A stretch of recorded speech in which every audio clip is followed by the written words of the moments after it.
Hello नमस्कार मेरे साथियों, कैसे हैं आप लोग। उम्मीद करते अच्छे होंगे। और आइए हम लोग आ चुके हैं क्लास 9th के चैप्टर 4 पे।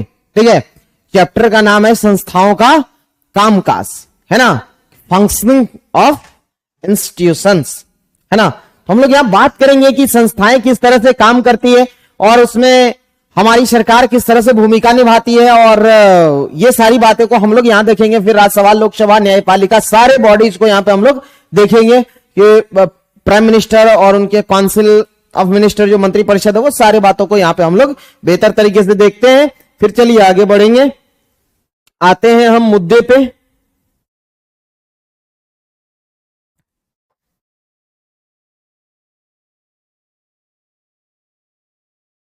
चलिए, अब देखिए होता क्या है कि संस्था हमेशा क्या करता है, प्रमुख नीतिगत फैसला लेता है ना।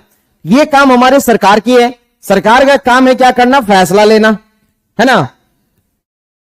और ये सभी कामों में क्या करती है सरकार, इस पे फैसला लेती है ना। तो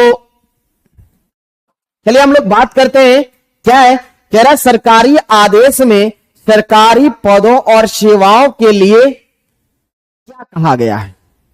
ठीक है ना। यहां हम लोग बात करेंगे कि किस तरीके से सरकार आदेश देती है और उसके बाद इस पे क्या होती है, अपना बातें रखी जाती है। तो ये मुद्दा ओवरऑल बात उसकी है, ये 27% आरक्षण की बात करती है इसमें, है ना। हम लोग यहां आरक्षण से संबंधित बात करेंगे, है ना। कुछ मुद्दे हैं कि किस तरीके से इसके लिए क्या क्या बात हुआ था, हम लोग ओवरऑल सारी बातों को यहां पे रखेंगे। तो यहां कह रहा है कि सरकारी आदेश में सरकारी पदों और सेवाओं के लिए, देखिए किसके किसके लिए, सरकारी पद के लिए और सेवाओं के लिए क्या कहा गया है, 27% का आरक्षण दिया गया है। किसको, पिछड़ा वर्ग को, इसमें, है ना। पिछड़ा वर्ग को कितने परसेंट का आरक्षण दिया गया है, 27% का। बता दूं इसमें कि ये जो पिछड़ा आयोग जो बना था ना, इसमें इनका मानदंड क्या रखा गया है, तो मानदंड है कि सामाजिक और शैक्षिक रूप से, किससे, सामाजिक और शैक्षिक रूप से पिछड़े वर्गों के लिए यह 27% की आरक्षण की गई थी। अच्छा, ये जो आरक्षण का प्रावधान हुआ था एक्चुअली में, देखिए इसका जो शुरुआत होता है साथियों, ये शुरुआत हो जाता है हमारा जब देश आजाद होता है, उसके बाद से ये चर्चाएं चलने लगती है। एक्चुअल में होता क्या है, हम लोग को पता है जब हमारा देश 15 अगस्त 1947 को आजाद होता है, उसके बाद क्या होता है, जो SC ST कम्युनिटी होते हैं, SC ST का यहां पे आंकड़ा होता है। ठीक है, SC ST समुदाय के आंकड़ा यहां मिलते हैं, लेकिन बात करेंगे जो पिछड़े जाति के लोग हैं, जो सामाजिक और शैक्षिक रूप से पिछड़े कमजोर वर्ग के लोग हैं, उनका कोई डाटा नहीं था। ठीक है, उनका डाटा एक्चुअली में अवेलेबल नहीं रहता है। तो पहली बार क्या होता है कि पिछड़ा वर्ग आयोग का गठन होता है। ठीक है, और वो जो पिछड़ा वर्ग आयोग का गठन होता है, पहला पिछड़ा वर्ग आयोग का गठन, तो वो आपको, रुकिए इसको मिटा दे, क्या इसको मिटा देते हैं।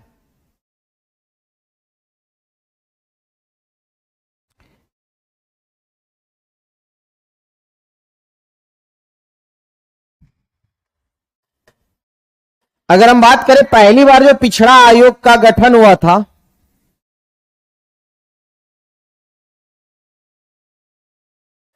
पिछड़ा आयोग का गठन, ये पिछड़ा आयोग का साथियों गठन जो होता है, ये होता है एक्चुअली आपका 29 जनवरी, है ना, 29 जनवरी 1953 में होता है। कब होता है ये, 29 जनवरी 1953 में होता है। और उस समय इस पिछड़ा वर्ग आयोग का जो अध्यक्ष बनाया जाता है, या अगर हम बात करें अध्यक्ष की, तो वो अध्यक्ष बनते हैं काका कालेलकर।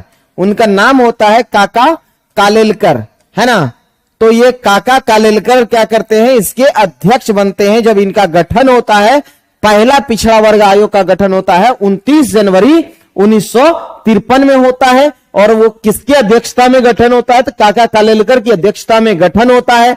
ये पिछड़ी जातियों से संबंधित लेखा जोखा प्राप्त करने के लिए, कि मतलब कितने ऐसी जाति है जो सामाजिक और शैक्षिक रूप से पिछड़े हैं। तो आपको बता दूं, उसमें जो जाति इस समय में जब ये आयोग का गठन हुआ था, और ये आयोग ने जब रिपोर्ट अपना सौंपा, तो उसमें कितने आपका जो पिछड़े जाति के लोग थे वो थे कितना आपका 3,743 जाति थे। ठीक है, ये अपने रिपोर्ट में 3,743 या 3,743 जाति को क्या बताया था, ये सामाजिक और शैक्षिक रूप से पिछड़े वर्ग के लोग थे। तो इसमें कितने जाति के लोग मिले थे, तो 3,743 जाति के लोग मिले थे। पहले पिछला आयोग का गठन होता है 29 जनवरी 1953 में, और उसमें 3,743 जाति जो पिछड़ा वर्ग आयोग में मतलब के मापदंड के तहत मिला था उस समय में। ठीक है, तो इसीलिए एक डेटा तैयार किया गया था कि इसमें कितने जाति जो है मतलब पिछड़े वर्ग से संबंधित है, क्योंकि हमने बता रखा है आपको कि SC ST का पहले से डाटा था लेकिन पिछड़े जाति का कोई डाटा नहीं था। ठीक है, और ओवरऑल जो हम लोग यहां कहानी शुरू करेंगे, यहां बात करेंगे दूसरी जो पिछड़ा वर्ग आयोग का गठन होता है मोरारजी देसाई के सरकार में, और 1979 में 79 में होता है, बीपी मंडल की अध्यक्षता में होता है, इसीलिए उसे मंडल कमीशन भी कहा जाता है। हम लोग ओवरऑल उसकी बातें यहां पे करेंगे। ठीक है, हम थोड़ा सा आपको फ्लैशबैक में इसलिए ले गए कि यहां पे हमको यह भी जानना होता था, आपको कभी कभी क्वेश्चन पूछ देता है कि काका कालेलकर समिति किससे संबंधित था, तो याद रखिएगा पिछड़ा वर्ग से संबंधित था, और पिछड़ा आयोग के अध्यक्ष भी यही बने थे, इसीलिए इसी के नाम पे हो गया काका कालेलकर आयोग या काका कालेलकर समिति भी इसे कहा जाता है। गठन कब होता है, 29 जनवरी 1953 में, और उन्होंने कितने जाति का रिपोर्ट सौंपा था, 3,743 जाति का रिपोर्ट उन्होंने सौंपा। इनके आंकड़ा लाया जो सामाजिक और शैक्षिक रूप से क्या थे, पिछड़े वर्ग के लोग थे। क्लियर है ये सारी बातें, है ना। तो ये जो प्रमुख जो ये जो फैसला होती है, जब सरकार क्या करती है, जो तब जब ये दूसरा जो बीपी मंडल का अध्यक्षता में जो बनता है, उसमें बात करती है किसमें, सरकारी पद और सेवाओं में कितने % का आरक्षण होनी चाहिए, 27% का ओवरऑल आरक्षण की बातें इसमें की जाती है। किसके लिए, पिछड़ा वर्ग के लिए। और पिछड़ा वर्ग का मापदंड क्या है, जो सामाजिक और शैक्षिक रूप से पिछड़े वर्ग है उसके लिए इसमें बात करता है। और ये क्या था, प्रमुख एक नीतिगत घोषणा था, सरकार का एक फैसला था। 13 अगस्त 1990 को जारी भारत सरकार के एक आदेश था। उस आदेश में क्या किया गया था, है ना, तो ये इससे रिलेटेड जो आपका जो भी बातें रखी गई थी, चाहे वो जो कार्यालय को ये ज्ञापन 13 अगस्त 1990 को सौंपा जाता है, इससे रिलेटेड सभी बातों का, चाहे वो पेंशन मंत्रालय हो जाए फिर या क्रमिक विभाग हो जाए, और लोक शिकायत वगैरह, जितने लोक शिकायत, पेंशन और क्रमिक विभाग में क्या हुआ था, में इस के तहत इसको क्या किया था, संयुक्त रूप से एक सचिव इस पर क्या करता है, दस्तखत किया था। उसी चीज को यहाँ पे बातें कर रही है कि आपसे ये ओवरऑल ये पूछ रहा है कि भारत सरकार ने ये जो बन के तैयार हुआ, जब ये सारी रिपोर्ट सौंपी गई थी, दूसरा में 79 की बात मतलब दूसरा की बात कर रहे हैं, तो ये जो आदेश जारी होता है, ये सरकारी आदेश जारी होता है, ये कब होता है, 1990 में होता है, और भारत सरकार क्या करती है, इस पे आदेश देती है। ठीक है, चलिए बढ़ते हैं थोड़ा सा आगे।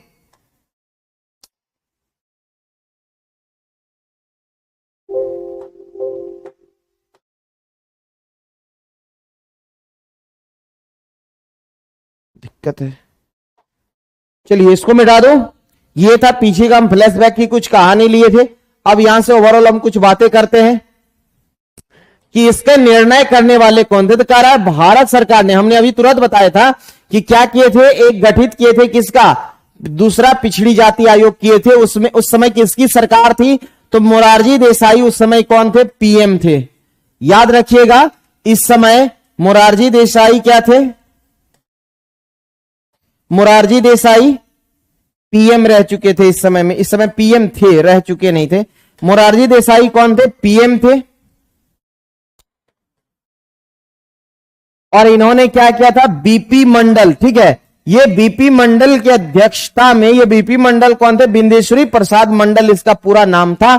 ठीक है, और ये क्या थे, लोकसभा के सांसद थे साथियों। क्या थे, ये लोकसभा के सांसद थे, और इनकी अध्यक्षता में, ये लोकसभा के सांसद थे, है ना, और इनकी अध्यक्षता में एक ये मंडल कमीशन बना था। और इन्होंने ये इसका गठन कब होता है, 1979 में होता है। और ये जो अपनी रिपोर्ट है वो कब सौंपते हैं, अपनी रिपोर्ट ये 1980 में सौंपते हैं। क्लियर। और उसी रिपोर्ट में इस चीज की बात की गई थी कि सरकारी पदों मतलब जो नौकरी में कितने परसेंट की आरक्षण की बात की गई थी, 27% के आरक्षण की बात इसमें की गई थी। अब देखिए मंडल आयोग का मापदंड क्या था, तो सामाजिक और शैक्षणिक रूप से पिछड़े वर्ग के लिए यह व्यवस्था की गई थी, है ना। और मंडल आयोग देखिए यहां पे लिखा हुआ अपनी रिपोर्ट कब सौंपती है, तो यह अपनी रिपोर्ट सौंपी है कब, आपका 1980 में अपनी रिपोर्ट को सौंपती है। इसमें क्या बात की गई थी, जो जितने भी ये आपको दिखाए थे अभी कितने 3700, जो 3743 जो पहले वाला में निकल के आया था, इतनी जाति जो पिछड़ा वर्ग से संबंधित था उसके लिए ये लेके आए थे। तो बात क्या किए थे कि वो तो काका कालेलकर में इतनी जाति को दिखाया गया था, लेकिन यहां पे जो बात होती है ये देखा गया कि सामाजिक और शैक्षणिक रूप से जितने पिछड़े वर्ग के लोग हैं उनको क्या मिलना चाहिए, सरकारी नौकरी और पदोन्नति के लिए या सरकारी सेवाओं में या लोक सेवा में उन्हें आरक्षण मिलना चाहिए। और आरक्षण की सीमा कितने परसेंट इसमें निर्धारित की गई थी, तो 27% आरक्षण की बात इसमें की गई थी। अब देखिए जब यहां 27% का आरक्षण मिलता है तो आगे चल के क्या होता है, इसमें मसला अब खड़ा हो जाता है। मसला क्यों खड़ा होता है, क्योंकि इसमें क्या होता है, कुछ देखिए पिछड़ी जाति से संबंधित अगर लोगों की बात करें तो कुछ वैसे भी लोग शामिल हो जाते हैं इसमें जो पिछड़ी जाति से तो है लेकिन वो क्या है, उन्नत है। मतलब उन्नत का अर्थ हो गया कि वो जॉब में है या अच्छे खासे खेत हुआ करते थे उनके पास, तो वो पैसों से वो परिपूर्ण व्यक्ति थे, वो भी इसमें शामिल हो जाते हैं, है ना। तो अब क्या होता है कि ये ढेर सारा मामला फिर आने लगता है, कहां मुकदमा दायर होता है इस मुद्दे पे, है ना। तो जब मामला ढेर सारा आता है, ये मामला कब आना शुरू होता है, ये आता है आपका इंदिरा साहनीवाद में। इंदिरा साहनीवाद 1992 में होता है। इंदिरा साहनीवाद बनाम भारत सरकार एक केस आता है इंदिरा साहनीवाद, है ना। आपसे पूछता है कभी कभी कि इंदिरा साहनीवाद किससे संबंधित था, तो याद रखिएगा वो किससे था, तो आपका पिछड़ा वर्ग आयोग से संबंधित था, है ना। अब उस केस में क्या होता है, चलिए हम थोड़ा सा आगे बढ़ते हैं फिर आपको बताते हैं।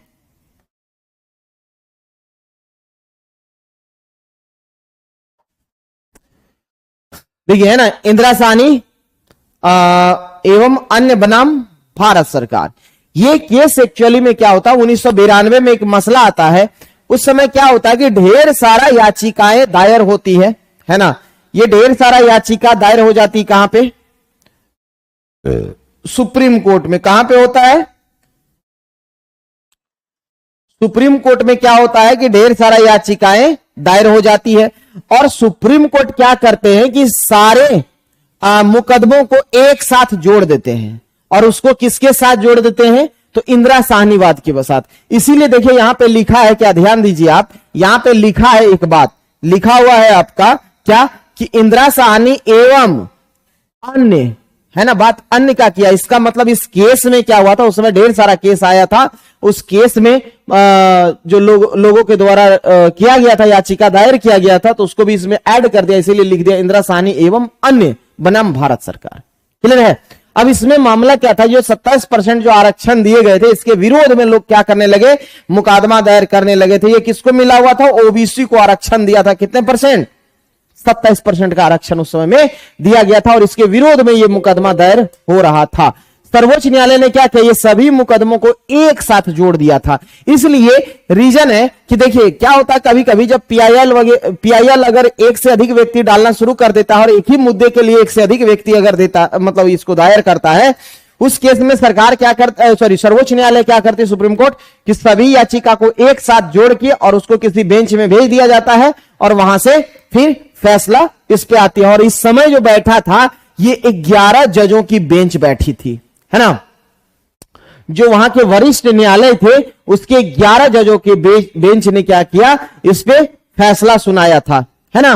चलिए, तो इसमें फैसला जब सुनाया गया था तो याद रखिएगा कि इसमें जो ये 27% का आरक्षण था इसको बरकरार रखा था, है ना। इसको भी सुप्रीम कोर्ट ने क्या किया, जब ये 11 जजों की बेंच ने अपनी जब फैसला सुनाई तो इसमें क्या किया कि ये 27% आरक्षण को बरकरार रखा, लेकिन यहां एक चीज को और ऐड किया है, जो ये क्रीमी लेयर है ना। अब ये क्रीमी लेयर क्या है, ये मलाई, इसको हिंदी में क्या बोलते हैं, मलाईदार परत, जिस तरह से हम अगर दूध में देखें तो दूध का जो मैक्सिमम प्रोटीन क्या है, वो ऊपर वो मलाईदार एक परत में है, तो उस परत को अगर हटा लिया जाए तो प्योर नीचे मतलब सबसे ऊपर ये मलाईदार परत बैठा हुआ है। तो यही बोला कि जिस तरह से आरक्षण सबको 27% मिल रहा है, तो सबसे ज्यादा फायदा तो ये लोग उठाएंगे। जिसको मिलना चाहिए एक्चुअली में उसे क्या होता है, मिल पाता है क्या, नहीं ना। तो इस केस में क्या होता है, इस केस में क्या होता है कि तो इसमें एक मानदंड तैयार किया जाता है जिसमें ये क्रीमी लेयर का व्यवस्था किया जाता है, जिसका जो है आपको पता है। अब क्रीमी लेयर में कौन आएगा आपको पता ही है, कौन कौन आता है।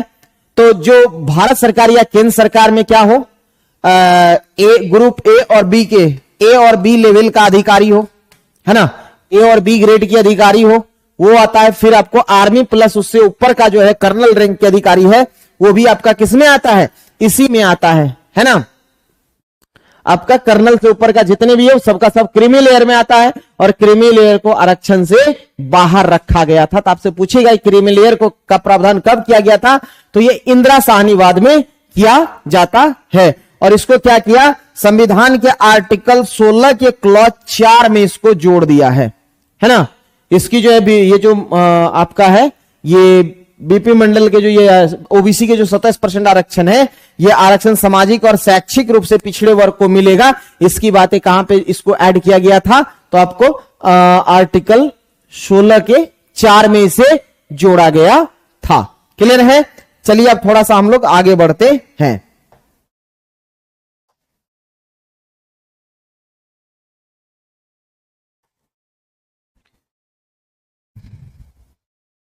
अब साथियों है क्या कि राजनीतिक संस्थाओं की आवश्यकता। देखिए देखिए क्या होता है कि एक कल्याणकारी राज्य की स्थापना के लिए और उसके लिए योजना बनाना, उनके सामाजिक कल्याण के कामों के लिए राजनीतिक संस्थाओं का होना क्या है, अति आवश्यक होता है ना। जरा आधुनिक लोकतांत्रिक देशों में ऐसी संस्थाओं आवश्यक होती है। अब किसके लिए होती है, तो एक लोक कल्याणकारी काम, लोक कल्याणकारी के लिए, है ना। हम कह सकते हैं क्या कि लोक कल्याणकारी के लिए, लोक कल्याणकारी के लिए, है ना, और लोक सेवाओं के लिए।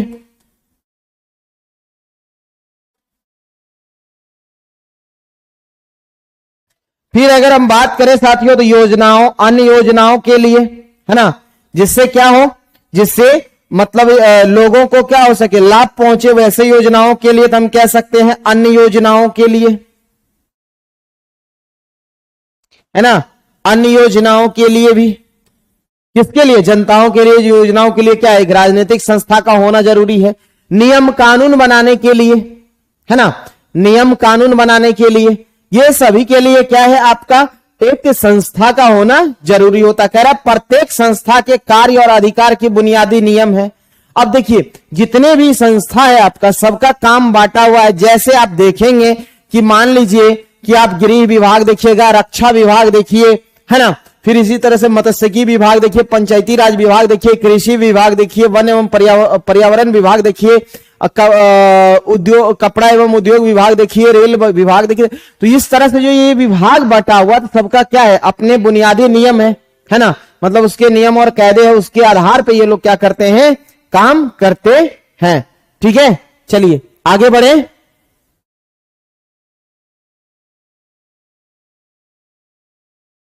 अब देखिए, अब बात ये करते हैं कि हमें संसद की आवश्यकताएं क्यों है। ठीक है, बात कर रही कि हमें संसद की आवश्यकताएं क्यों है। अच्छा, हमारे भारत में एक संसद के बारे में जो बात की गई है, वो संसद के बारे में बात किस आर्टिकल में की गई है, बताइए। हमारे भारत में क्या होगा, एक संसद होगा, है ना, और ये संसद की बात कहां पे किया गया है, आर्टिकल 79 में किया गया है। कहां पे किया गया है, तो वो आर्टिकल 79 में किया गया है। अच्छा, संसद में कितने इसमें कौन कौन होंगे, तो देखिए ये संसद हो गया, ये कौन हो गया, संसद हो गया। संसद में कौन होंगे, राष्ट्रपति होंगे,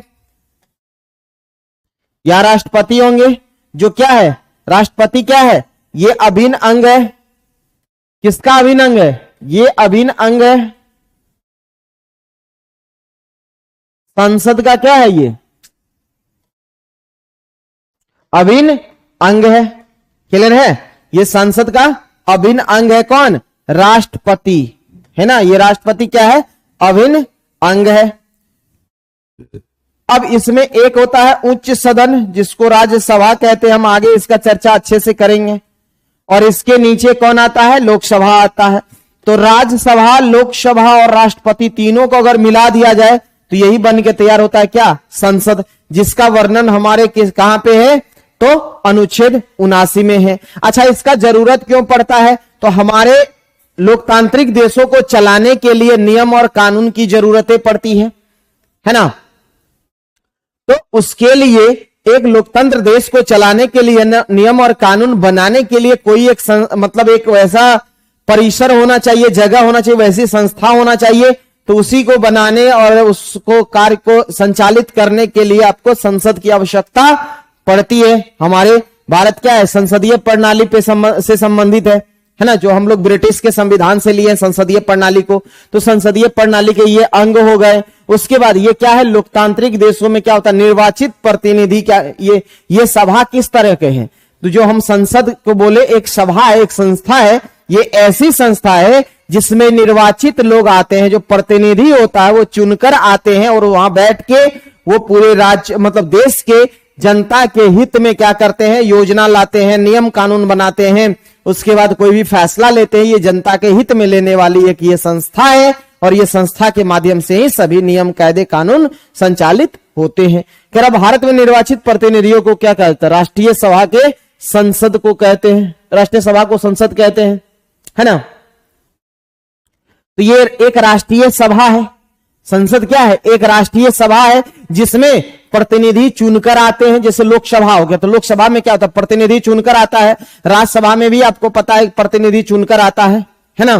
तो ये क्या है? वही बोला है कि भारत में निर्वाचित प्रतिनिधि, है ना, के प्रतिनिधियों की राष्ट्रीय सभा को क्या कहते हैं हम लोग? और संसद कहते हैं। क्या कहते हैं? संसद कहते हैं। अच्छा, यही सेम चीज अगर राज्य स्तर पर है, ये तो राष्ट्र स्तर पर है तो ठीक है, इसको संसद बोले। अगर यही आपका राज्य स्तर पे हो जाए, किस पे हो जाए? राज्य स्तर पर हो जाए, तो उसे क्या कहेंगे? यही चीज सेम बात अगर राज्य स्तर पर हो जाए तो उसे हम लोग साथियों क्या कहते हैं? विधानसभा कहते हैं। राज्य स्तर पर क्या कहते हैं? विधानसभा कहते हैं, जहां प्रतिनिधि चुनकर आते हैं जिस सभा में। और राज्य स्तर पर जो आता है उसे राज्यसभा कहते हैं, और राष्ट्रीय स्तर पर जो सभा में आता है उसे संसद कहते हैं। ठीक है, तो ये सारी बातें हमें इसमें देखने को मिला। चलिए बढ़े आगे थोड़ा सा। आज काम नहीं कर रहा है यार। हाँ, संसद के 2 सदन है ना। संसद के हम लोग जानते हैं कितने सदन है? 2 सदन है। संसद का मेंशन कहां पे किया गया है? तो आर्टिकल कौन सा है? 79 किसके बारे में बात करता है? तो ये संसद, भारत में संसद के बारे में बात करता है। और संसद में कितने अंग है? 2 अंग है। एक को हम लोग बोलते हैं उच्च सदन। क्या बोलते हैं? उच्च सदन। दूसरे को क्या बोलते हैं? तो निम्न सदन बोलते हैं। क्या बोलते हैं? निम्न सदन बोलते हैं, है ना। चलिए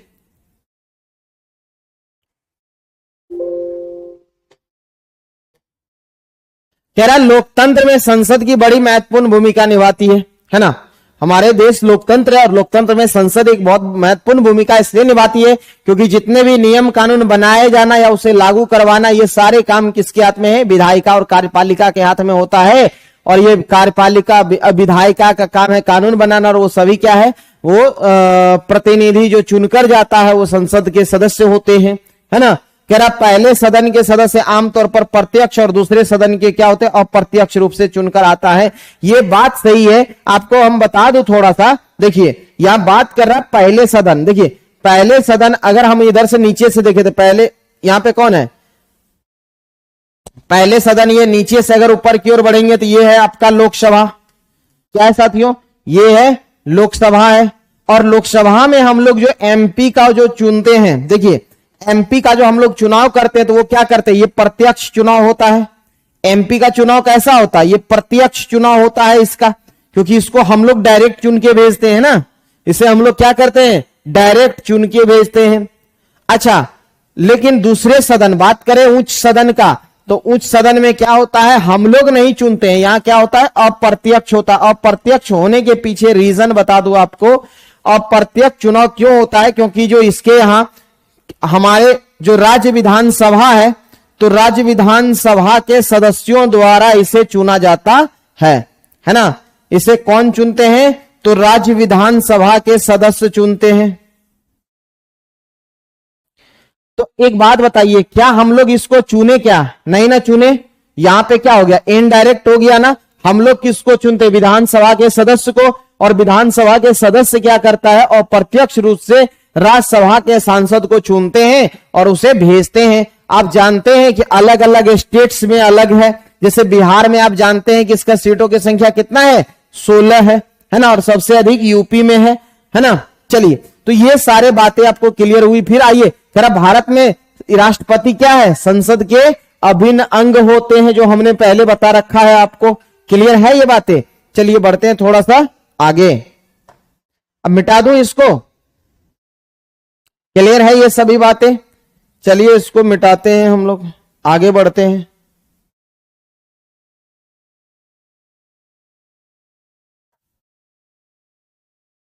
अब देखिए यहां पे आपके लिए हम क्या किए, एक लोकसभा,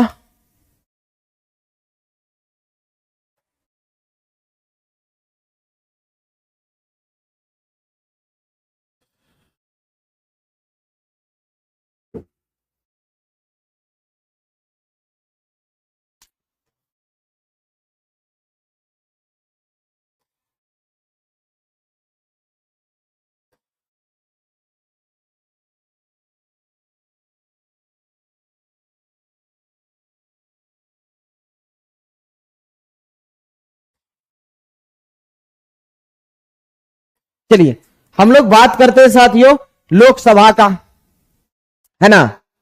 तो अगर हम लोकसभा की बात करेंगे तो इसका जो यार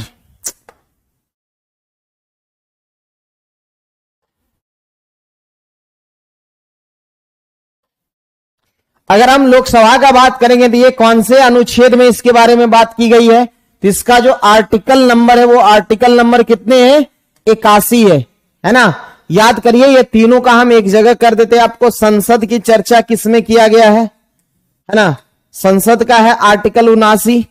राज्यसभा का कितना हो गया आपका, राज्यसभा का है आपका अनुच्छेद 80 में, और लोकसभा का कितना है, आर्टिकल 81 में बात की गई है ना।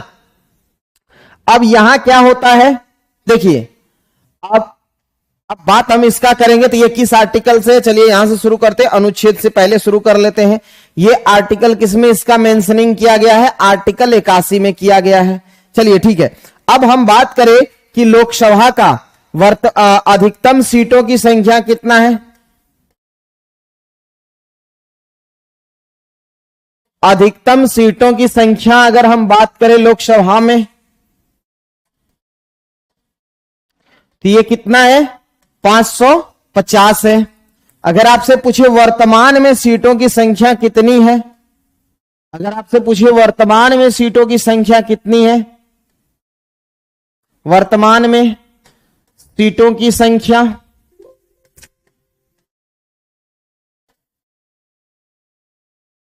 सीटों की अगर हम संख्या की बात करें तो वर्तमान में सीटों की संख्या कितना है, तो 543 है। कहिएगा सर कैसे, तो एक बात आपका और बता दूं कि पहले था 545, लेकिन 104वां संविधान संशोधन होता है, कितना, 104वां संविधान संशोधन होता है 2019 में। कब होता है, 104वां संविधान संशोधन 2019 के तहत क्या किया गया है कि दो जो एंग्लो इंडियन होता था, दो एंग्लो इंडियन को क्या किया गया है, अब ये दो एंग्लो इंडियन को अब क्या कर दिया गया है, समाप्त कर दिया गया है। कहिएगा सर ये, अब इसमें एक चीज और बता दे कि लोकसभा में क्या है, आरक्षण भी है। क्या है, आरक्षण भी है, सीटों का आरक्षण। देखिए अब क्या होता है, लोकसभा में सीट का आरक्षण भी है। अब कहिएगा कहां है, तो अनुच्छेद 330 में, है ना, अनुच्छेद 330 में किसके लिए है? तो एससी और एसटी के लिए सीटों का क्या है? आरक्षण है, के लिए। चलिए कलर चेंज कर देते हैं, के लिए सीटों का आरक्षण है।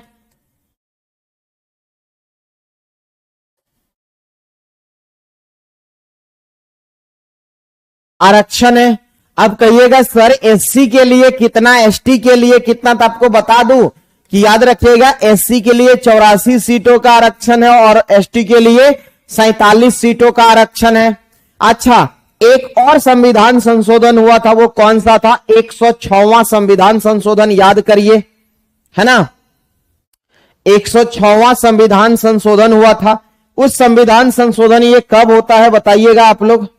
106वां संविधान संशोधन ये होता है जिसमें नारी शक्ति, 106वां संविधान संशोधन होता है जिसमें महिलाओं के लिए सीटों की संख्या कितना किया गया है? 1/3 कर दिया गया है। ठीक है, चलिए बढ़ा जाए आगे।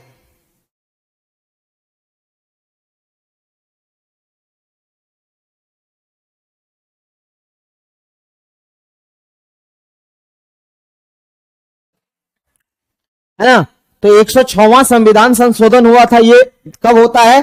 तो 2023 में होता है। कब होता है? 2023 में हुआ था। अच्छा, इसका नाम क्या है? तो इसका नाम था नारी शक्ति वंदन अधिनियम। नारी शक्ति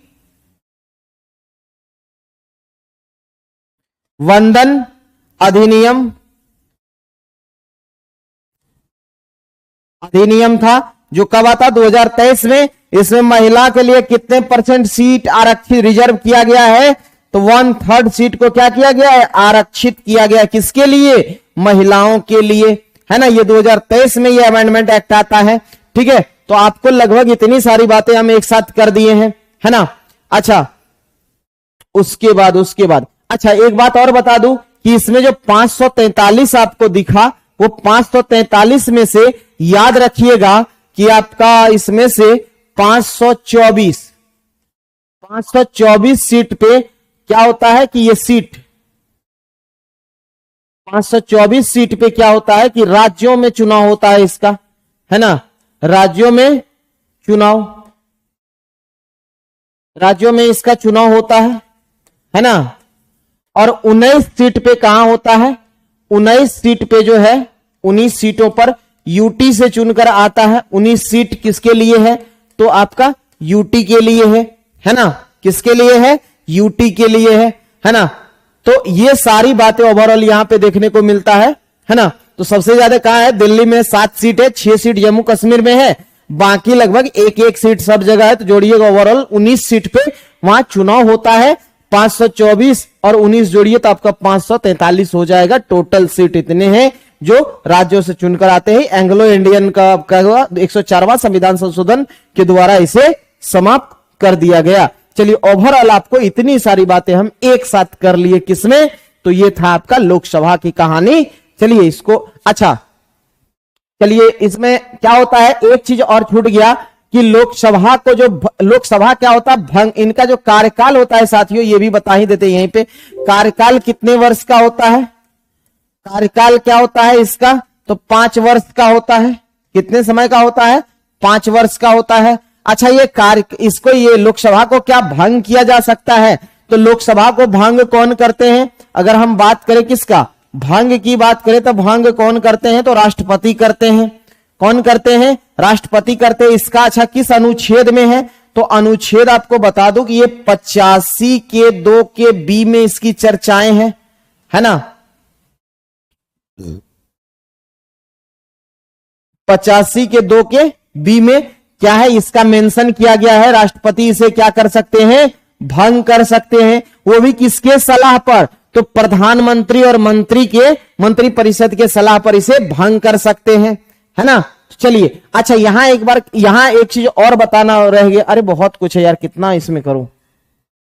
ठीक है, चलिए ऐसे बोल देते हैं, ये बोर्ड भर गया है, स्लाइड यहां दूसरा नहीं आ पा रहा आज, ठीक है ना। अगली बार से हम एक्स्ट्रा स्लाइड लेके आएंगे।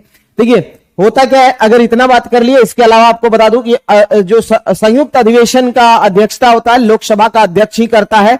किसी विशेष विधेयक पर अगर वो बुलाया जाता है ना, साधारण विधेयक पर जब संयुक्त अधिवेशन के यानी जब भी संयुक्त अधिवेशन की अध्यक्षता होता है, ऐसे समझिए, वो साधारण विशेष हम अलग से बात कर लेंगे, ठीक है। तो यहाँ पे क्या होता है, संयुक्त अधिवेशन की अध्यक्षता कौन करते हैं, लोकसभा अध्यक्ष करते हैं। कहिएगा सर लोकसभा अध्यक्ष नहीं रहा तो करेंगे कौन, उपाध्यक्ष करेंगे। अगर उपाध्यक्ष भी अनुपस्थित रहे तो करेंगे सभापति, और सभापति भी अगर अनुपस्थित रहे तब करते हैं राज्यसभा के उपसभापति करते हैं। तो ये ओवरऑल ये प्रोसेस है। लेकिन आपसे जब भी पूछेगा तो संयुक्त अधिवेशन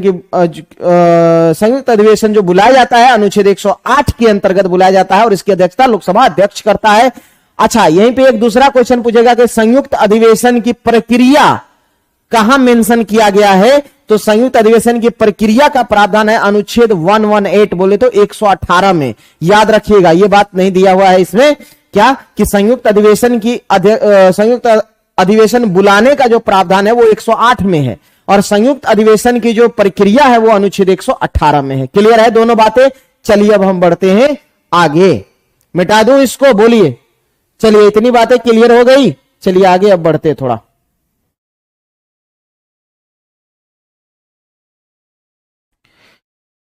अब आता है साथियों राज्यसभा। अगर इसकी आर्टिकल की बात करें तो आर्टिकल कितने में इसकी बातें की गई है, तो ये अनुच्छेद 80 की है कहानी, है ना। अच्छा, ये जो राज्यसभा है, ये राज्यसभा क्या है, ये राज्यसभा क्या है, उच्च सदन है।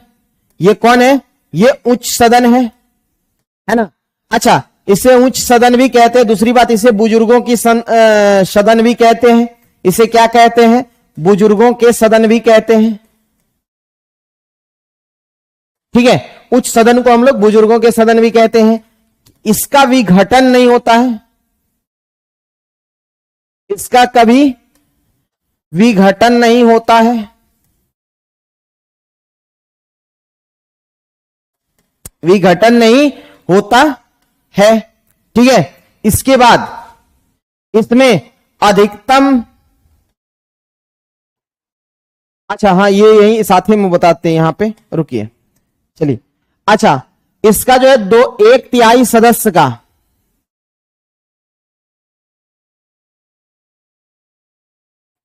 इसमें प्रत्येक सदस्य का कार्यकाल कितना रहता है, पहले ये बताते। चलिए, प्रत्येक सदस्य का कार्यकाल कितने वर्ष का होता है, प्रत्येक सदस्य का कार्यकाल, प्रत्येक सदस्य के अगर हम कार्यकाल की बात करें तो ये 6 वर्ष का होता है। कितने वर्ष का, 6 वर्ष का होता है, ठीक है। उसके बाद अगर हम यहां पे बात करें, है ना, इसके बाद 1/3 सदस्य, 1/3 सदस्य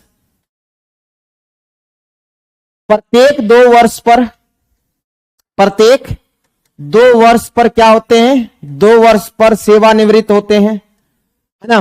क्या होते हैं, सेवानिवृत्त हो जाते हैं।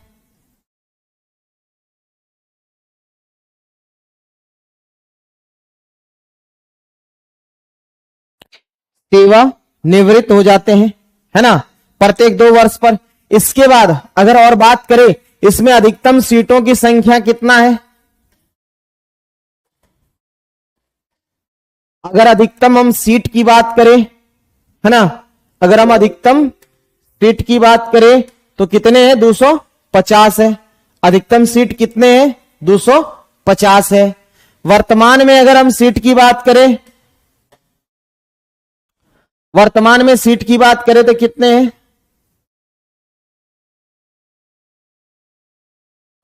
वर्तमान में अगर हम सीटों की बात करें, देखिए यहां 250 लिखे हैं, ठीक है।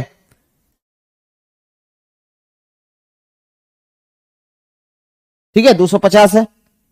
चलिए, वर्तमान में अगर हम बात करें तो कितने हैं, 245 है।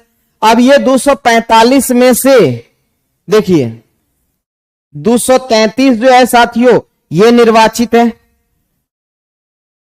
ये क्या है, निर्वाचित है, और 12 क्या है, मनोनीत है। क्या है, मनोनीत है। अच्छा, ये मनोनीत कौन करते हैं, तो इसका मनोनीत इसे राष्ट्रपति करते हैं, कौन करते हैं? प्रेसिडेंट करते हैं इसका मनोनयन। अच्छा, ये जो है आपका बात करें 233, तो 233 को भी दो भाग में बांटिए। कुछ यहां राज्य से चुनकर आते हैं, है ना, और कुछ कहां से चुनकर आते हैं? यूटी से। यूटी से अगर आपको बता दूं तो ये हो गया कितना? 5 1 4 7 1 8 8 आपका चुन के आते हैं यूटी से। तो बचा कितना? राज्य से कितने आएंगे? 225। क्लियर हो गई। अब यूटी में भी चलिए आपको बता ही देते कहां कहां से आता है। ये 3 जगह से आता है। इसमें है आपका दिल्ली। दिल्ली से कितने हैं? 3 है। देखिए दिल्ली से कितने हैं? 3 चुन के आते हैं। J&K जम्मू कश्मीर से कितने आते हैं? 4 आते हैं। और एक पुदुचेरी जो है वहां से कितने चुन के आते हैं? 1 आते हैं। तो देख लीजिए दिल्ली से 3 चुन के आते हैं, जम्मू कश्मीर से 4 आते हैं, क्योंकि अब तो जम्मू कश्मीर भी यूटी है, वहां से 4 चुन के आते हैं। और पुदुचेरी भी क्या है, वहां भी आपको निर्वाचन की प्रावधान है, तो वहां से भी कितने चुन के आते हैं? तो 1 चुन के आते। तो ओवरऑल देखिए 4 3 7 1 8 हो गया, बचा 225। ये प्रत्येक राज्य की राज्य विधानसभा द्वारा इसका चुनाव होता है और प्रत्यक्ष रूप से और इसे चुनकर भेजा जाता है। इनका क्या है? चलिए इतना बातें तो इसमें हो गई और कुछ बच रहा। अच्छा, ये मनोनयन किसको करेंगे? तो चलिए मनोनयन में बता दूं आपको कि जो क्या क्या कला, विज्ञान, साहित्य, कला, विज्ञान, साहित्य और उसके बाद समाज सेवी हो या समाज सेवी में ख्याति प्राप्त व्यक्ति को क्या करता है? राष्ट्रपति द्वारा चुना जाता है। ख्याति प्राप्त व्यक्ति को राष्ट्रपति द्वारा चुना जाता है। ये ओवरऑल कहानी थी किसकी? तो राज्यसभा का। अच्छा, राज्यसभा के सभापति कौन होते हैं?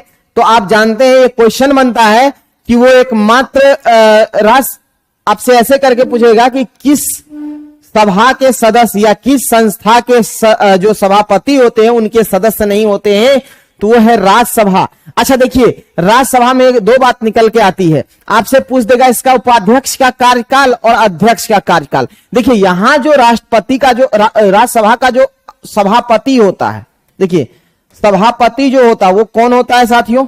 सभापति कौन होता है? तो ये वाइस प्रेसिडेंट होता है। कौन होता है? वाइस प्रेसिडेंट होता है। और वाइस प्रेसिडेंट का जो कार्यकाल होगा तो वो कितने वर्ष का होगा? 5 वर्ष का होगा। देखिए ध्यान दीजिएगा। लेकिन अगर हम बात करें उपसभापति की, तो ये जो उपसभापति होता है, ये उपसभापति जो है ये कहां का है आपका? ये राज्यसभा का ही सदस्य होता है। तो उपसभापति का अगर कार्यकाल की बात करें तो ये कितने वर्ष का होता है? 6 वर्ष का होता है। ये डिफरेंस है, ये याद रखिएगा, बेसिक चीजें हैं कि उपसभापति का कार्यकाल 6 वर्ष का होता है, जबकि राज्यसभा के सभापति का कार्यकाल 5 वर्ष का होता है। क्यों? क्योंकि भारत के उप राष्ट्रपति ही क्या होते हैं? आपका सभापति होते हैं। इसके बारे में आर्टिकल 64 में भी वर्णन किया गया है। चलिए इतनी बातें समझ में आ गई टोटल ओवरऑल। चलिए अब बढ़ते हैं आगे। मिटा दो इसको, बोलिए मिटा दो। चलिए हट जाते हैं, स्क्रीनशॉट लीजिएगा, ले सकते हैं। और अब इसको मिटाते हैं। ठीक, इसमें और सारी बातें थी लेकिन हम बाद में भी कर लेंगे, कोई दिक्कत नहीं है। चलिए अब आते हैं राजनीतिक कार्यपालिका की बात करते हैं। ठीक है,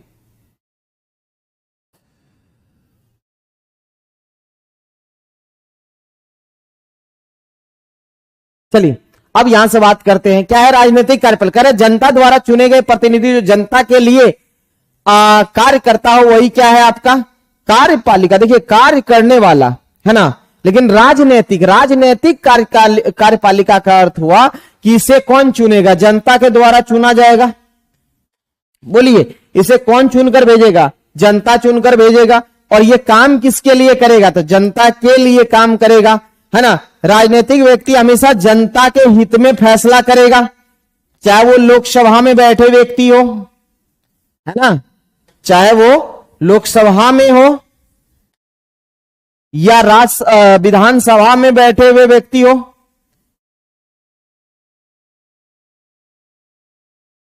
है ना, या विधानसभा में बैठे व्यक्ति हो, ये क्या होता है, इसे जनता ने चुनकर भेजता, जनता के द्वारा चुना जाता। और जनता अगर चुन के भेजे,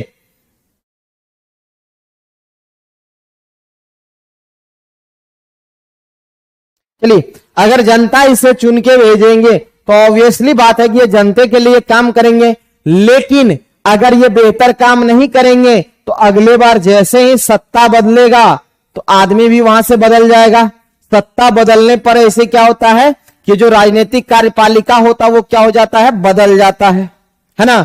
ये जो राजनीतिक कार्यपालिका है अर्थात ये नेता पॉलिटिशियन जो होता है ये बदल जाता है। राजनीतिक कार्यपालिका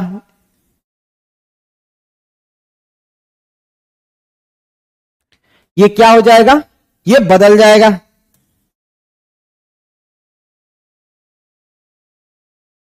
है ना।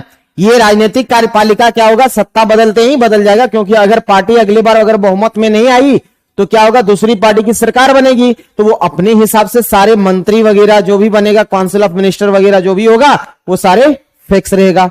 अच्छा वहां पे एक बात और लोकसभा में बताना भूल गया था कि वहां का सीटों की संख्या जी काउंसिल ऑफ मिनिस्टर, अच्छा आगे आएगा, हाँ मंत्री परिषद की बात आगे किया गया है।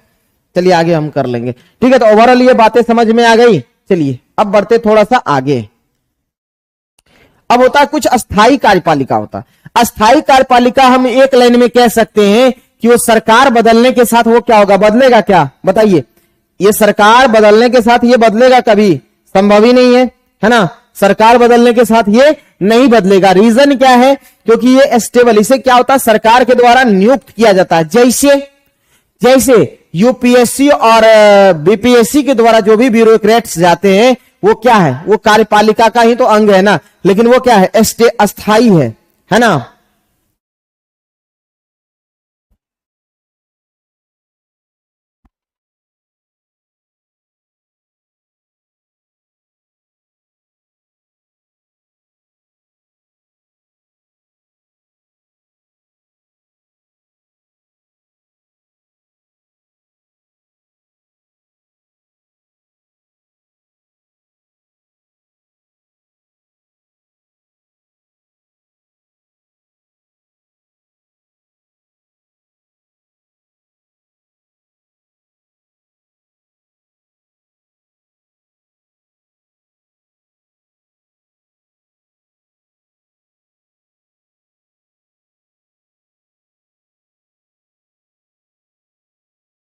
चलिए आगे बढ़ते हैं। आइए, तो अस्थाई कार्यपालिका मेरे साथियों कहने का मतलब हो गया कि वैसा वो जैसे हमने अभी बताया कि जो यूपीएससी और बीपीएससी से जो भी ब्यूरोक्रेट्स जाएंगे, है ना, यूपीएससी और बीपीएससी या फिर आप जेपीएससी ले लीजिए या स्टेट पीसीएस कह लीजिए ना, है ना। अगर हम सिर्फ स्टेट पीसीएस की बात करें, स्टेट पीसीएस की बात करें तो चाहे वो यूपीएससी से गया हो या स्टेट पीसीएस से जो भी व्यक्ति जाएगा वो सारे ब्यूरोक्रेट्स जो होंगे वो क्या होंगे, वो आपका अस्थाई होंगे। क्या होंगे, अस्थाई होंगे। अर्थात आप बताइए क्या ये सत्ता बदलने पर आप जानते हैं कि जो वहां का डीएम एसपी या एसडीएम वगैरह होता है वो बदल जाता है, नहीं बदलता है ना। तेरा वैसे व्यक्ति जिन्हें लंबे समय के लिए नियुक्त किया जाता है, इसकी क्या होती है, नियुक्ति होती है ना, इसे नियुक्त किया जाता है। हमने बात किया, देखिए यहाँ पे क्या, लोक सेवाओं में काम करने वाले लोग, जो इसमें जो भी ब्यूरोक्रेट्स है वो लोग, इसमें काम करने वाले जो व्यक्ति है वो क्या है, आपका अस्थाई कार्यपालिका में आता है। अच्छा, ये अधिकारी राजनीतिक कार्यपालिका के तहत काम करते हैं। मतलब कि जैसे ये राजनीतिक कार्यपालिका जो भी मतलब मुद्दे को या कोई भी अधिनियम लेके आएगा, कोई भी योजना लेके आएगा, वो सारी योजनाओं को लागू करवाने की काम किसका है, ये जो अस्थाई कार्यपालिका है उसी का। तो इसीलिए लिखा है यहाँ पे कि ये अधिकारी राजनीतिक कार्यपालिका के तहत काम करेगा। इसका मतलब जो इसको मतलब दिशा निर्देश दिया जाएगा उसके हिसाब से वो काम करता है, ठीक है। अच्छा, सत्ताधारी पार्टी भले भी बदल जाए, लेकिन बताइए कोई भी ब्यूरोक्रेट्स यहां से बदल सकता है क्या, नहीं बदल सकता है। तो सत्ता बदलने के बाद ये नहीं बदलते हैं। क्लियर है। चलिए बढ़ते हैं थोड़ा सा आगे। अब आते हैं साथियों, यहां से शुरू होता है प्रधानमंत्री और मंत्री परिषद, सप्ताह में एक दिन। ओ यार,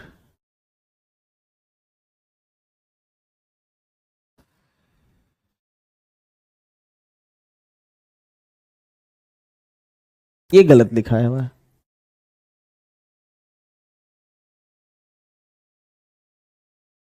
ठीक है,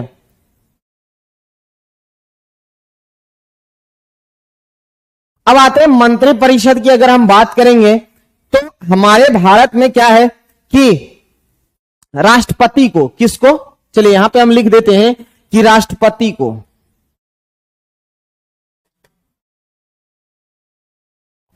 राष्ट्रपति को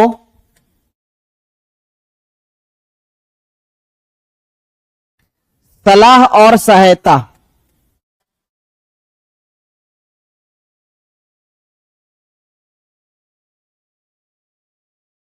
के लिए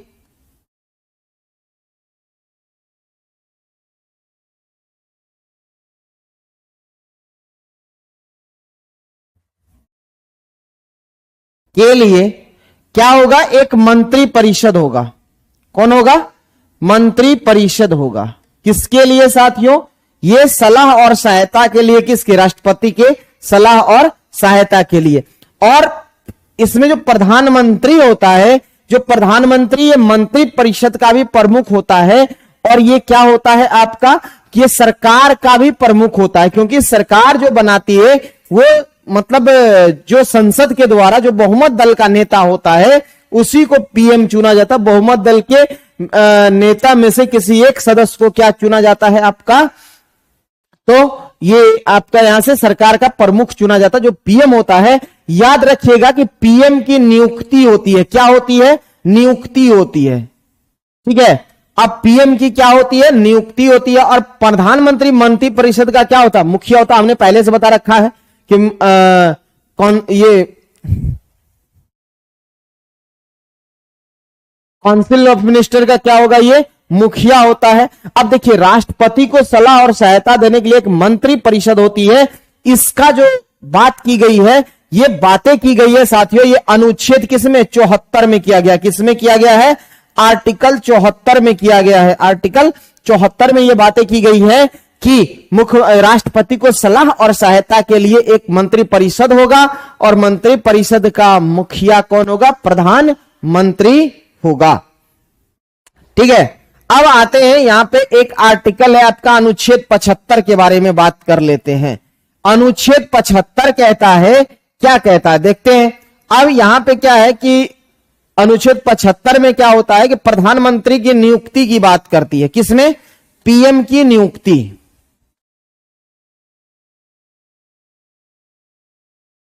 है ना, पीएम की नियुक्ति की बात करती है इसमें। और पीएम के सलाह पे, किसके सलाह पे, प्रधानमंत्री के सलाह पर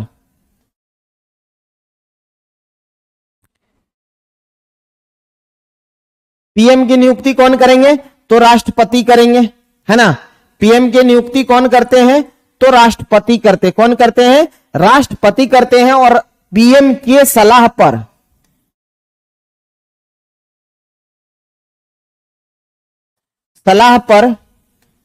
राष्ट्रपति क्या करते हैं, मंत्री परिषद के सदस्यों को शपथ दिलाते हैं, है ना। ये किसके, मंत्री परिषद के सदस्य को शपथ दिलाने का काम होता है राष्ट्रपति का ही, लेकिन किसके सलाह पर, प्रधानमंत्री के सलाह पर। ये ओवरऑल कहानी यहां की थी। इसके बाद अच्छा, मंत्री परिषद के लिए क्या किया गया है, 91वां संविधान संशोधन आया था शायद 2003 में। आप लोग देखिए तो कौन सा था, बताइए तो हमको कमेंट सेक्शन में बताइए कौन सा संविधान संशोधन था। 91वां ही था ना, हाँ 91वां ही था। ठीक है, चलिए 91वां संविधान संशोधन आता है 2003 में।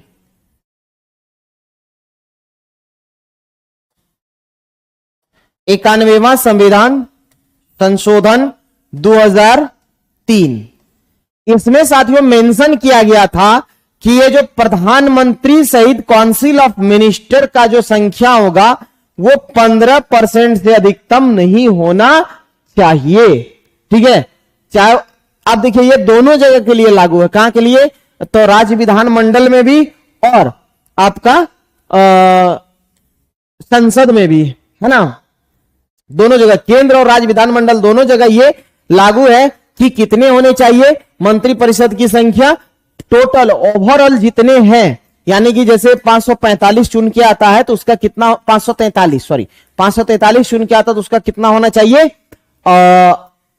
15% होना चाहिए। तो 15% अगर उसका निकालिएगा तो लगभग वही 80 के आसपास जाएगा, तो लगभग 80 मंत्री इसमें होते हैं। और सभी का सभी क्या, ये कैबिनेट में, और ये सबसे, और जो ये कैबिनेट मंत्री होता है जो मंत्री परिषद का, उसमें ये सबसे जो करीबी होता है उसको हम लोग मंत्रिमंडल कहते हैं। इस मंत्री परिषद में भी एक पार्ट होता है जिसको मंत्रिमंडल कहते हैं, और उस मंत्रिमंडल के जो सदस्य होते हैं वो पीएम के काफी करीब होते हैं, जैसे गृह मंत्री, रक्षा मंत्री, विदेश मंत्रालय, ये सभी के जो मंत्रालय के मंत्री है वो मंत्रिमंडल का हिस्सा है, जो कि ये पीएम के काफी करीब होते हैं।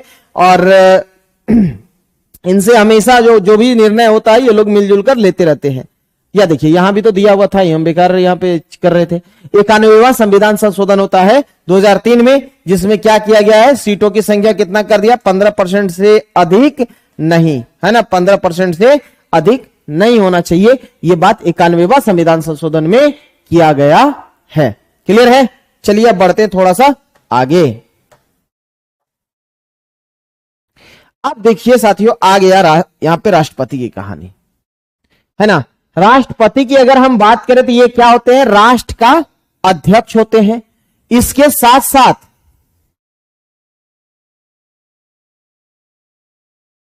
कहां के,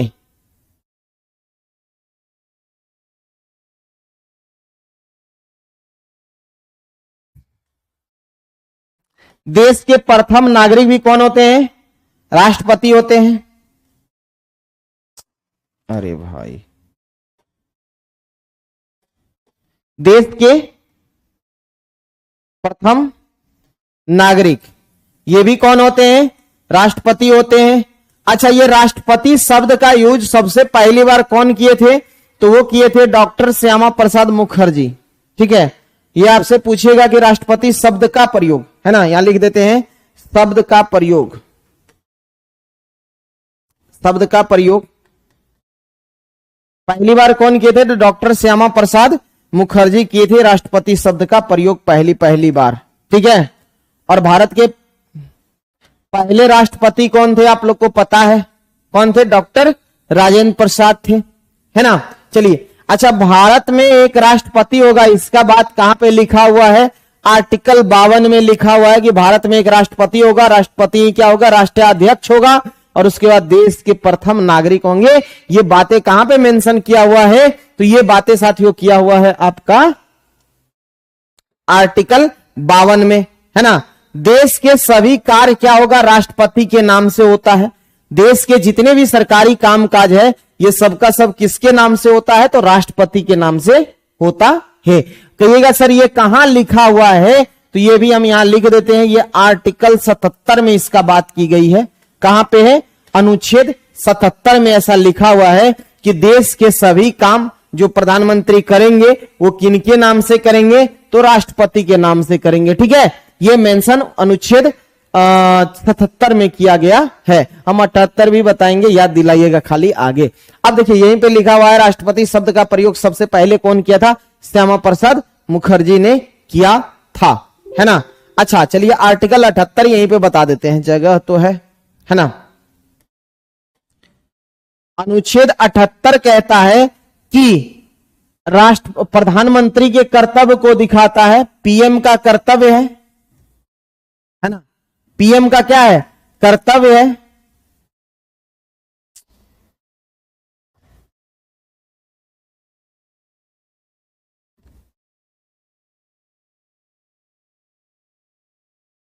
पीएम का क्या है, कर्तव्य है, मतलब कि जो भी काम हो रहा है देश के अंदर, जो भी काम हो रहा है उस काम के बारे में राष्ट्रपति को बताना, मतलब उस काम की सूचना या जानकारी राष्ट्रपति को देना, ये पीएम का कर्तव्य होता है। इसकी बातें कहां पे की गई है, तो आर्टिकल 78 में किया गया है। तो चलिए यहां तक क्लियर हो गई बातें।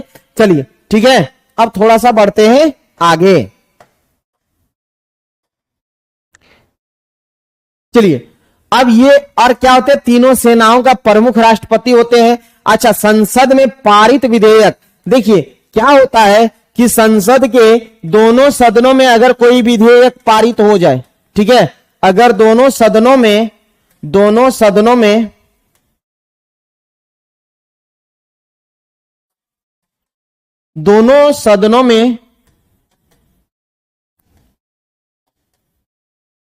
कोई विधेयक अगर पारित हो जाता है, कोई विधेयक यदि पारित हो जाए, यदि पारित हो जाए,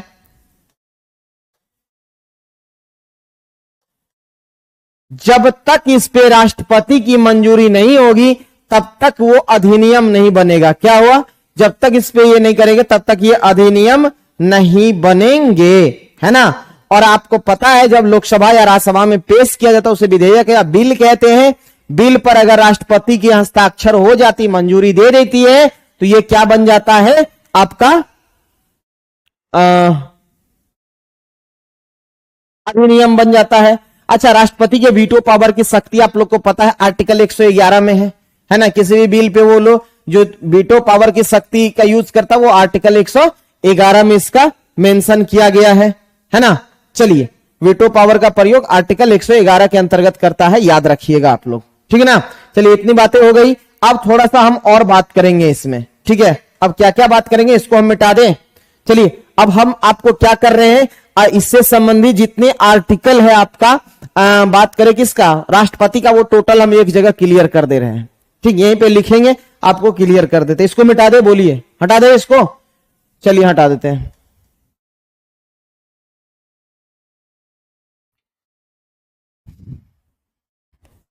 अच्छा, अनुच्छेद 52 तो आप लोग देख लिए। अनुच्छेद 52 क्या कहता है? भारत में एक राष्ट्रपति होगा जो क्या होगा? संवैधानिक प्रमुख भी होगा देश का, या राष्ट्राध्यक्ष भी होगा, प्लस में भारत के प्रथम नागरिक भी होगा। ये बातें करती है। उसके बाद संघ के कार्यपालिका की शक्ति किसमें निहित होगा? राष्ट्रपति में निहित होगा। ये बात कहां करता? आर्टिकल 53 में। यहां क्या लिखेंगे आप इसके बारे में?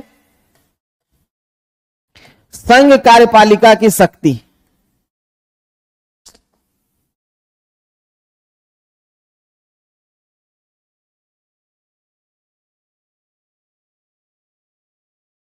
संघ कार्यपालिका की शक्ति,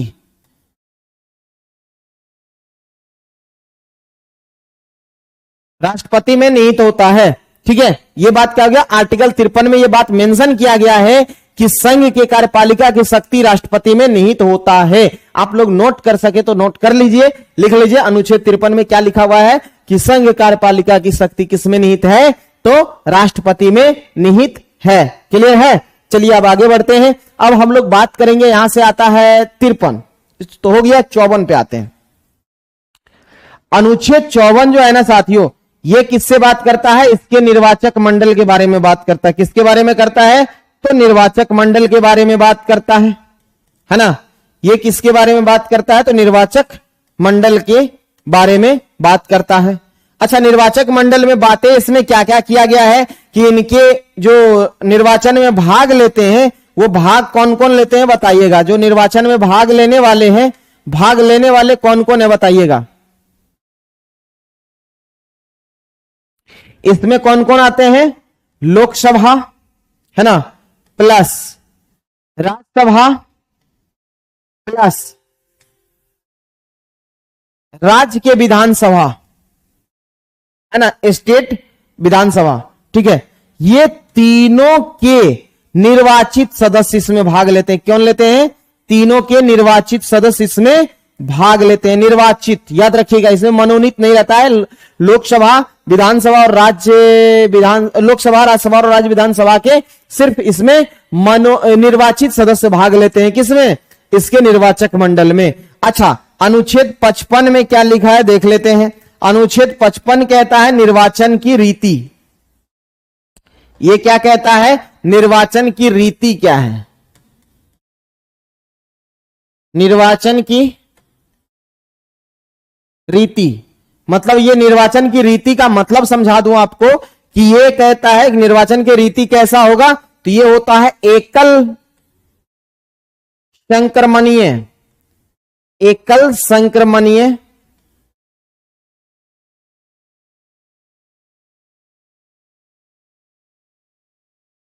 एकल संक्रमणीय मत प्रणाली और अनुपातिक प्रतिनिधित्व होता है। एकल संक्रमणीय मत प्रणाली और अनुपातिक प्रतिनिधित्व होता है। इसके बात करता था अनुच्छेद 53 क्या क्या, संकारपालिका की शक्ति, 54 क्या क्या, निर्वाचक मंडल, 55 क्या, निर्वाचन की रीति। क्लियर है? चलिए अब आगे थोड़ा सा बढ़े। चलिए यहां तक हो गया आपका। ये बताता है एकल संक्रमणीय मत प्रणाली और अनुपातिक प्रतिनिधित्व के द्वारा इनका इलेक्शन होता है। निर्वाचन की रीति बताता है, निर्वाचक मंडल में कौन कौन भाग लेंगे ये 54 बताता है, 55, 54, 53 क्लियर हो गया। अब आइए हम लोग 56 पे आते हैं। मिटा दूं इसको, बोलिए हटा दूं? चलिए हटा देते हैं, है ना। अब आते हैं हम लोग किस पे, आर्टिकल अभी कितना किए थे, 53, 54, 55 किए थे, 56 पे आते हैं। तो साथियों अनुच्छेद 56 जो है ना आपका, यह अनुच्छेद 56 किससे संबंधित है बताइए? अनुच्छेद 56 किससे? कार्यकाल से संबंधित है। किससे है? यह कार्यकाल बताता है कि जिस दिन वो शपथ लिए हैं उससे 5 वर्ष तक वो क्या करेंगे, अपने पद पर रहेंगे, है ना। और उनके कार्यकाल समाप्त होने से पहले ही क्या कर लिया जाता है, राष्ट्रपति का चुनाव करा लिया जाता है। क्लियर है? चलिए अब आते हैं अनुच्छेद 57 पे। अच्छा बताइए अनुच्छेद 57 किससे संबंधित है? किससे है बताइए? तो यह है पुनर्निर्वाचन से संबंधित है ना। यह किससे संबंधित है? यह है पुनर्निर्वाचन से संबंधित है। अब कहिएगा सर ये पुनर्निर्वाचन क्या है, तो आपको बता दूं कि राष्ट्रपति अगर पहले से चुनाव, मतलब मान लीजिए कोई राष्ट्रपति बने हुए हैं, ठीक है, अभी मान लीजिए वर्तमान राष्ट्रपति अपने द्रौपदी मुर्मू जी हैं, अगर उनका इच्छा होगा कि हम फिर से अगर राष्ट्रपति के चुनाव लड़े तो यही है पुनर्निर्वाचन। तो राष्ट्रपति के पुनर्निर्वाचन की व्यवस्था आर्टिकल 57 में है और इनकी चुनाव लड़ने की कोई समय सीमा फिक्स नहीं है, वो कितनी बार भी चाहे वो राष्ट्रपति बन सकती है, यानी कि पुनर्निर्वाचन की प्रक्रिया यहां पे बात करता है। इसके बाद आता है साथियों अनुच्छेद 58, है ना। अनुच्छेद 58 है ना। तो अनुच्छेद 58 किससे संबंधित है बताइए? योग्यता को दिखाता है ना। अनुच्छेद 58 किसको दिखाता है? योग्यता को दिखाता है, ठीक है। चलिए, है ना, ये किसको दिखाता है? योग्यता को दिखाता है। अब कहिएगा सर इसका योग्यता क्या है, राष्ट्रपति बनने की योग्यता क्या है? तो 35 वर्ष की उम्र आयु पूरा कर लिया हो, कोई लाभ के पद पर ना हो, भारत के नागरिक हो, उसके बाद लोकसभा के सदस्य बनने की योग्यता रखता हो लेकिन लोकसभा के सदस्य ना हो। ये सभी बातें कहां पे किया गया है? आर्टिकल 58 में किया गया है। चलिए अब हम इसे थोड़ा सा हट जा रहे हैं, आप लोग इसको अगर नोट करना चाहे तो कर लीजिए, फिर हम आते हैं एक बार और तो खत्म कर देंगे सारी बातें।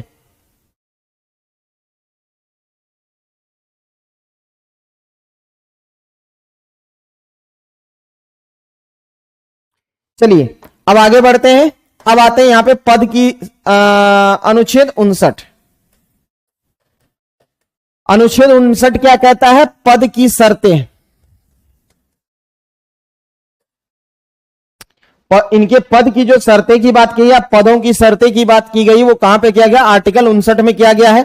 इसी का 59 आर्टिकल 59 का क्लॉज 4 कहता है कि राष्ट्रपति के कार्यकाल के दौरान उनके वेतन को और भत्ते को क्या कर दिया जाता? कम नहीं किया जा सकता है। तो ये पद की शर्तें यहां पे बात किया गया है।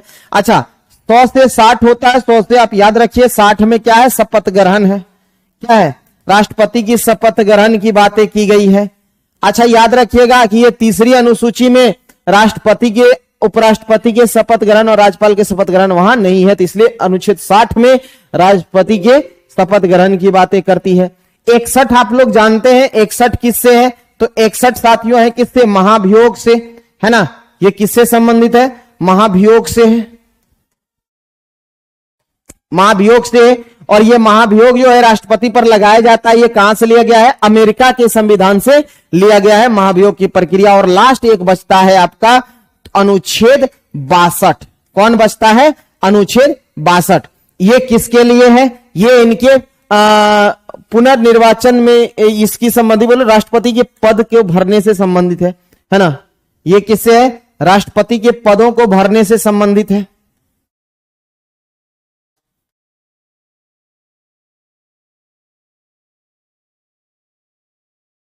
राष्ट्रपति के पदों को भरने से संबंधित है ना। कि अगर राष्ट्रपति पद पर रहते उनके कार्यकाल के दौरान उनका मृत्यु हो जाता है या वो इस्तीफा दे देते हैं तो वो मतलब उसके लिए जो तुरंत उनके पद को मतलब इलेक्शन के माध्यम से उसे क्या करना, भरने की बात कहां पे की गई है, अनुच्छेद 62 में। इसका मतलब अनुच्छेद 52 से लेके 62 तक किसके लिए है, राष्ट्रपति के लिए है, और उपराष्ट्रपति के लिए 63 से 73 तक है। चलिए इतनी बातें क्लियर हो गई यहां पे। अब बढ़ते थोड़ा सा आगे, अब आते हैं जुडिशरी। अच्छा, जुडिशरी की बात कहां की गई है मेरे साथियों, ये आर्टिकल 124 में इसके बारे में चर्चा की गई है। क्लियर है, चलिए बढ़ते हैं थोड़ा सा। अब यहां से आगे क्या है कहानी, तेरा संघ सरकार का एक क्या है, ये महत्वपूर्ण अंग है। हम लोग जानते हैं सरकार के, संघ सरकार के 3 अंग है। कौन कौन है, एक है कार्यपालिका, कौन है, एक है कार्यपालिका, एक है विधायिका, एक है विधायिका, और एक है न्यायपालिका, है ना, एक है न्यायपालिका। ये और ये देखिए, विधायिका का काम है कानून बनाना, है ना, और ये क्या करेगा, कार्यपालिका ये सारे बने हुए कानून को लागू करने की काम करेगी। लेकिन ये जो न्यायपालिका, ये दोनों से क्या है, स्वतंत्र रहते हैं, और ये स्वतंत्र होकर ये दोनों पर निगाहें जमा के रखी होती है। इसको लगता है कभी ऐसा लगता है कि वैसे कानून बनाए गए हैं सरकार के द्वारा या विधायिका के द्वारा जो क्या कर रहा हो, जनता के मौलिक अधिकार का हनन हो रहा हो, उस समय ये क्या करते, आर्टिकल 13 का उपयोग करके उसको क्या करते थे, काट देते हैं, है ना, मतलब उसे शून्य घोषित कर देते हैं। तो वो इसके लिए ये क्या है, कैंची की तरह काम कर रहा है, किसके लिए, न्यायपालिका के लिए। ठीक है, तो न्यायपालिका क्या है, देश का एक महत्वपूर्ण, सरकार का एक महत्वपूर्ण अंग है, और वो भी कैसा, स्वतंत्र ये न्याय बॉडीज है, ये इंडिपेंडेंट बॉडीज है। तेरा देश के विभिन्न स्तरों के अदालत को, देखिए क्या है कि अगर देखिएगा तो सबसे ऊपर में कौन है, सर्वोच्च न्यायालय है ना, उसके नीचे कौन है, हर राज्य में क्या है, एक उच्च न्यायालय होगा, ये बातें करती है ना। आर्टिकल 214 में ये बात लिखी हुई है कि हर जगह क्या होगा, हर राज्य में एक उच्च न्यायालय होगा। उसके नीचे आइएगा तो जिला न्यायालय है ना, जिला न्यायालय है। उसके नीचे क्या है आपका, अधीनस्थ न्यायालय है। कौन है, अधीनस्थ न्यायालय है। ये जिला और अधीनस्थ न्यायालय के बारे में याद करिए, हमने पढ़ा रखा है, आर्टिकल 233 में इसकी चर्चाएं की जाती है। क्लियर है, तो ये सभी को मिला दे ओवरऑल को, तो इसी को क्या बोलते हैं हम लोग, ज्युडिशरी बोलते हैं, अर्थात न्यायपालिका बोलते हैं। ये न्यायिक प्रशासन का नियंत्रण का क्या, नियंत्रण किसके साथ होता है, किसके द्वारा होता है, तो सर्वोच्च न्यायालय। जो सर्वोच्च न्यायालय होता है ये पूरे तरीके से ये क्या करते हैं, न्यायालय को, मतलब ये न्यायिक प्रशासन को कंट्रोल रखते हैं। कह रहा देश के संविधान की व्याख्या का अधिकार किसे है, देश में जो भी संविधान के बाद जो संविधान या कानून का जो व्याख्या का अधिकार है वो किसके पास है, सर्वोच्च न्यायालय के पास है। किसके पास है, तो सर्वोच्च न्यायालय के पास है। क्लियर है, तो ये देश की सभी कानून या संविधान को व्याख्या करने का अधिकार किसके पास है, सर्वोच्च न्यायालय के पास है। क्लियर, चलिए कहानी होती है खत्म। अब हम लोग चलते हैं कहां, एनसीईआरटी पे।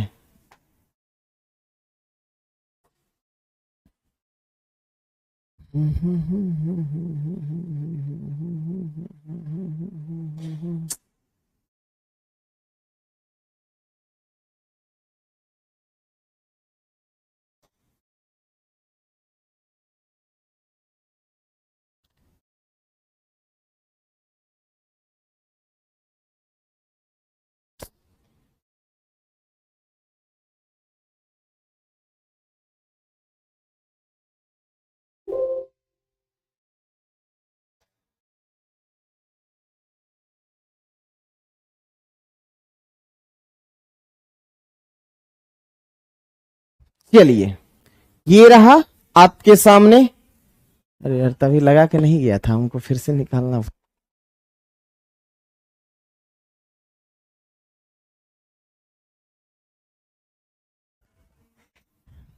चलिए अब हम लोग आते हैं चैप्टर पे, चैप्टर 4 पे।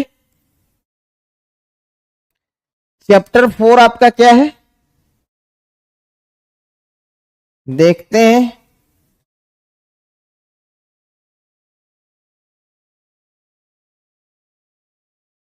ये रहा, ये रहा। चलिए आ गए साथियों हम लोग कहां पे, चैप्टर 4 पे, है ना। ये है आपका चैप्टर 4, ठीक है।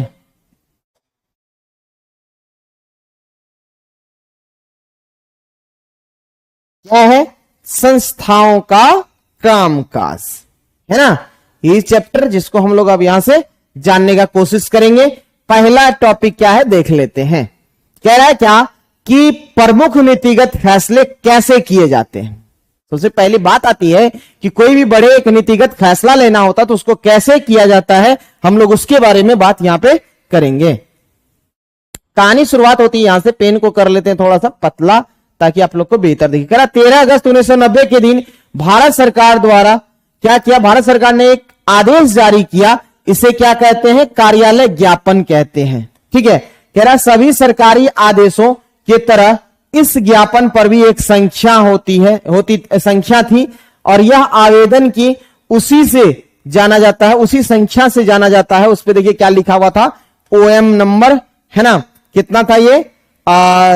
36/31/90 कार्मिक, है ना।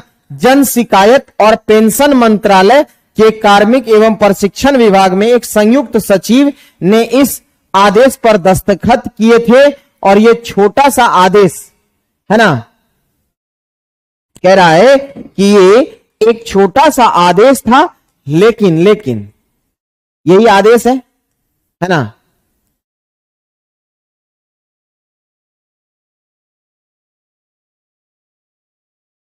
कह रहा है ये छोटा आदेश मुश्किल से एक पन्ने का था। अगर आप इस पन्ने को देखेंगे तो वैसा ही आपको आम सर्कुलर नोटिस लगेगा जैसे अपने स्कूल में देखेंगे, है ना, देखे होंगे। कह रहा सरकार हर रोज विभिन्न मसलों पर सैकड़ों आदेश जारी करती है ना। लेकिन यह बहुत महत्वपूर्ण था कि और कई सालों का विवाद का कारण यह बना रहा, है ना। आइए यह निर्णय किस तरह लिया गया है, बाद में इसका क्या हुआ। इस सरकारी आदेश के एक प्रमुख नीतिगत फैसले की घोषणा की गई थी। इसमें क्या कहा गया है वो सभी बातों पे यहां पे हम लोग चर्चा करते हैं। यही देखिए वो लेटर है ना, ये वही लेटर है जिसको यहां पे दिखाया गया है ना। चलिए अब हम लोग यहां पे आते हैं।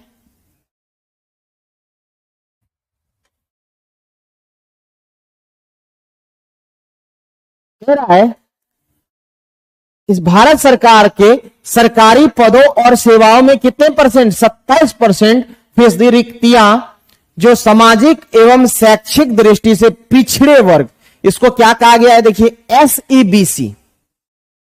क्या कहा गया है? SEBC कहा गया है। SEBC क्यों कहा गया है मेरे साथियों, बता देते हैं। S मतलब सोशली और E मतलब educationally, socially and educationally backward classes, इसका पूरा फुल फॉर्म होता है, मतलब सामाजिक एवं शैक्षणिक दृष्टि से पिछड़े वर्गों की पूरा डिफिनेशन है, के लिए आरक्षित होगी। कितने? 27%।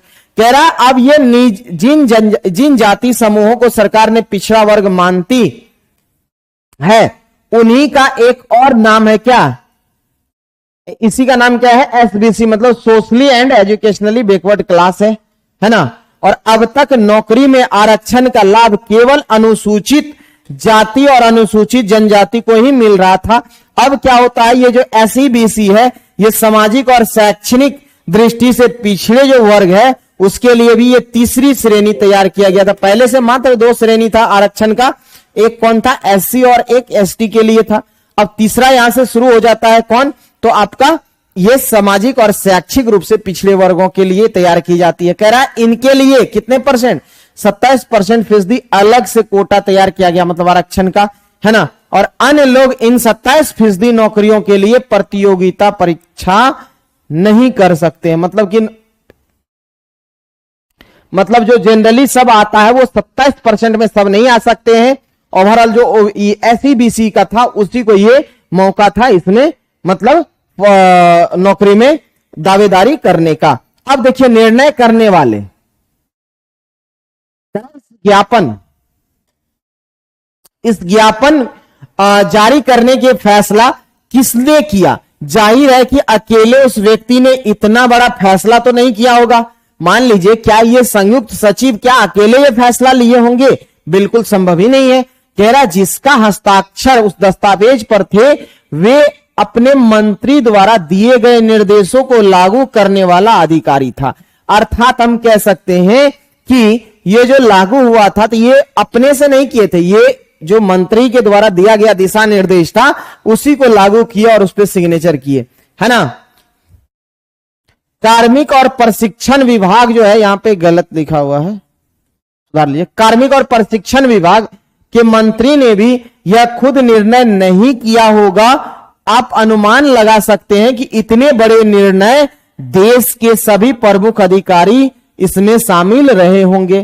कह रहा है आपने पिछली कक्षा में जो हम लोग यहां पे इनमें से सभी के बारे में कुछ पहले पढ़ लिया था, है ना। अब एक बार फिर से इन प्रमुख बिंदुओं को सरसरी नजर से डालते, मतलब क्या है कि ये सब कहानी हम लोग पीछे भी पढ़ चुके हैं, तो थोड़ा थोड़ा देख लेते हैं क्या क्या कहानी है ना। यार क्या है कि राष्ट्रपति राष्ट्रीय अध्यक्ष होता है और औपचारिक रूप से देश का सबसे बड़ा अधिकारी होता है।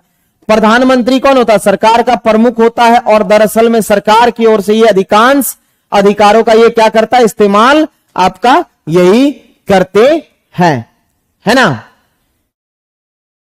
चलिए अब यहां देखिए, या और क्या करते हैं?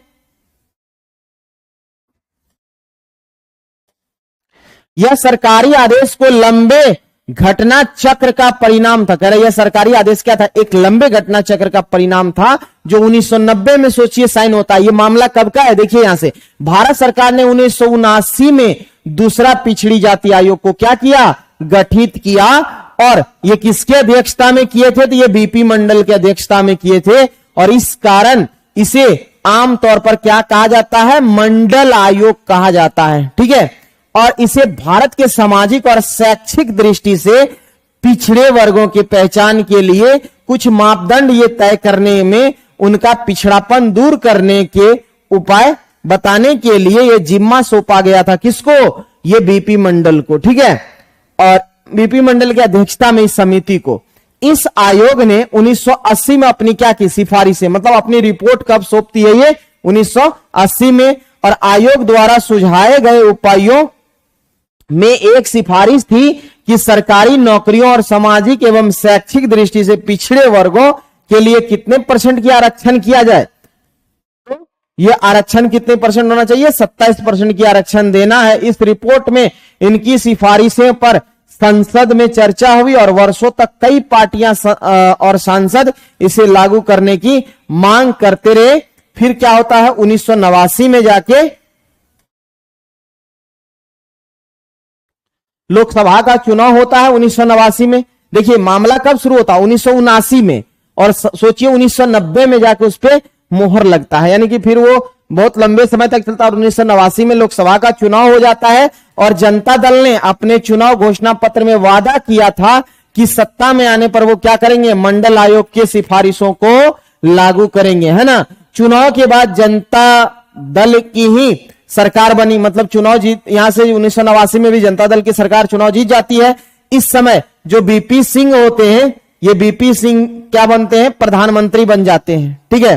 क्योंकि जनता पार्टी की सरकार में यहां बीपी सिंह, इससे पहले कौन थे? मोरारजी देसाई रह चुके हैं 1979 में। जब ये मंडल कमीशन आया था उस समय कौन थे? तो ये मोरारजी देसाई थे, ठीक है। मोरारजी देसाई प्रधानमंत्री थे। सेकेंड बार चुनाव होता है, इसमें वीपी सिंह क्या होते हैं? विश्वनाथ प्रताप सिंह यहां पे प्रधानमंत्री बनते हैं। इसके बाद कई घटनाएं हुई। अब देखिए घटना क्या क्या करे। नई सरकार ने संसद में राष्ट्रपति के भाषण के जरिए मंडल रिपोर्ट को लागू करने की क्या की? अपनी मंशा की घोषणा की। 6 अगस्त 1990 को केंद्रीय कैबिनेट की बैठक में इसके बारे में क्या हुआ? औपचारिक निर्णय किया गया, है ना।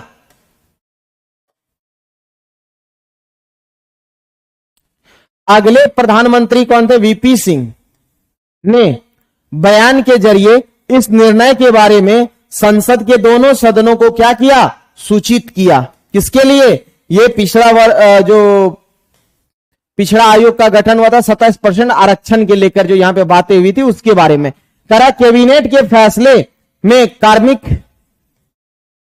कार्मिक तथा प्रशिक्षण विभाग को क्या किया गया? ये फैसला भेज दिया गया और करा विभाग के वरिष्ठ अधिकारियों ने कैबिनेट के निर्णय के मुताबिक क्या किया, एक आदेश तैयार करता है और मंत्री की स्वीकृति और केंद्रीय मंत्री जो सरकार की तरफ से ली गई थी ये, और एक अधिकारी ने उसे क्या किया, उस आदेश पर हस्ताक्षर किए और ये 13 अगस्त 1990 को ये जाके, ये देखिए ये बात हमने शुरू में भी बात की थी, ये तैयार हो जाता है। कह रहा अगले कुछ महीने तक ये देश में क्या होता है, सबसे ज्यादा चर्चित मुद्दा बन जाता है और सभी अखबार और पत्रिकाओं में ये मुद्दे पर तरह तरह से विचार आए और बहस चली, है ना। और इसके चलते कई प्रदर्शन और जवाबी प्रदर्शन भी हुए, है ना। इनमें कुछ लोग क्या हो गए थे, हिंसक भी हो गए थे, है ना। जो इस पे जो ये मुद्दा आई थी, इसके बाद क्या हुआ, बहुत सारे लोग इसमें आंदोलन प्रदर्शन भी किए, कुछ लोग इसमें हिंसक भी थे। कह रहा है इसमें नौकरियों के हजारों के अवसर क्या होने ले, प्रभावित होने वाले थे। मतलब अगर 27% सीट आरक्षित कर देता तो इसमें हजारों लोगों की नौकरियां के अवसर क्या हो सकते थे, प्रभावित हो सकते थे, है ना। इसलिए लोगों की प्रतिक्रिया बहुत तीखी थी। कुछ लोगों का मानना था कि भारत में विभिन्न जातियों के बीच असमानता के कारण नौकरियों में आरक्षण जरूरी है। देखिए कुछ लोग चाहते थे कि यहां क्या था, विभिन्न जातियों में असमानता है और जातियों में असमानता के कारण नौकरी जरूरी है ना।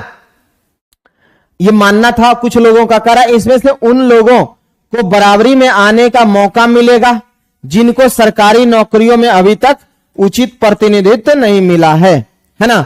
एक पक्ष तो ये कह रहा था। अब देखिए हर सिक्के के दो पहलू होते हैं, इसीलिए हर मुद्दे के दो पक्ष होते हैं। तो दूसरा पक्ष देखिए क्या कह रहा है कि लोगों का मानना था कि इस निर्णय से जो पिछड़े वर्ग के नहीं थे, मतलब देखिए क्या बोल रहा है कि दूसरे पक्ष के लोगों का मानना था कि इस निर्णय से जो पिछड़े वर्ग के नहीं है उनके अवसर छीनेंगे। यानी कि जो उस समय में जो काका कालेलकर में हमने कहानी बताया था कि 3743 जाति को पिछड़े इतने जाति को पिछड़े वर्ग के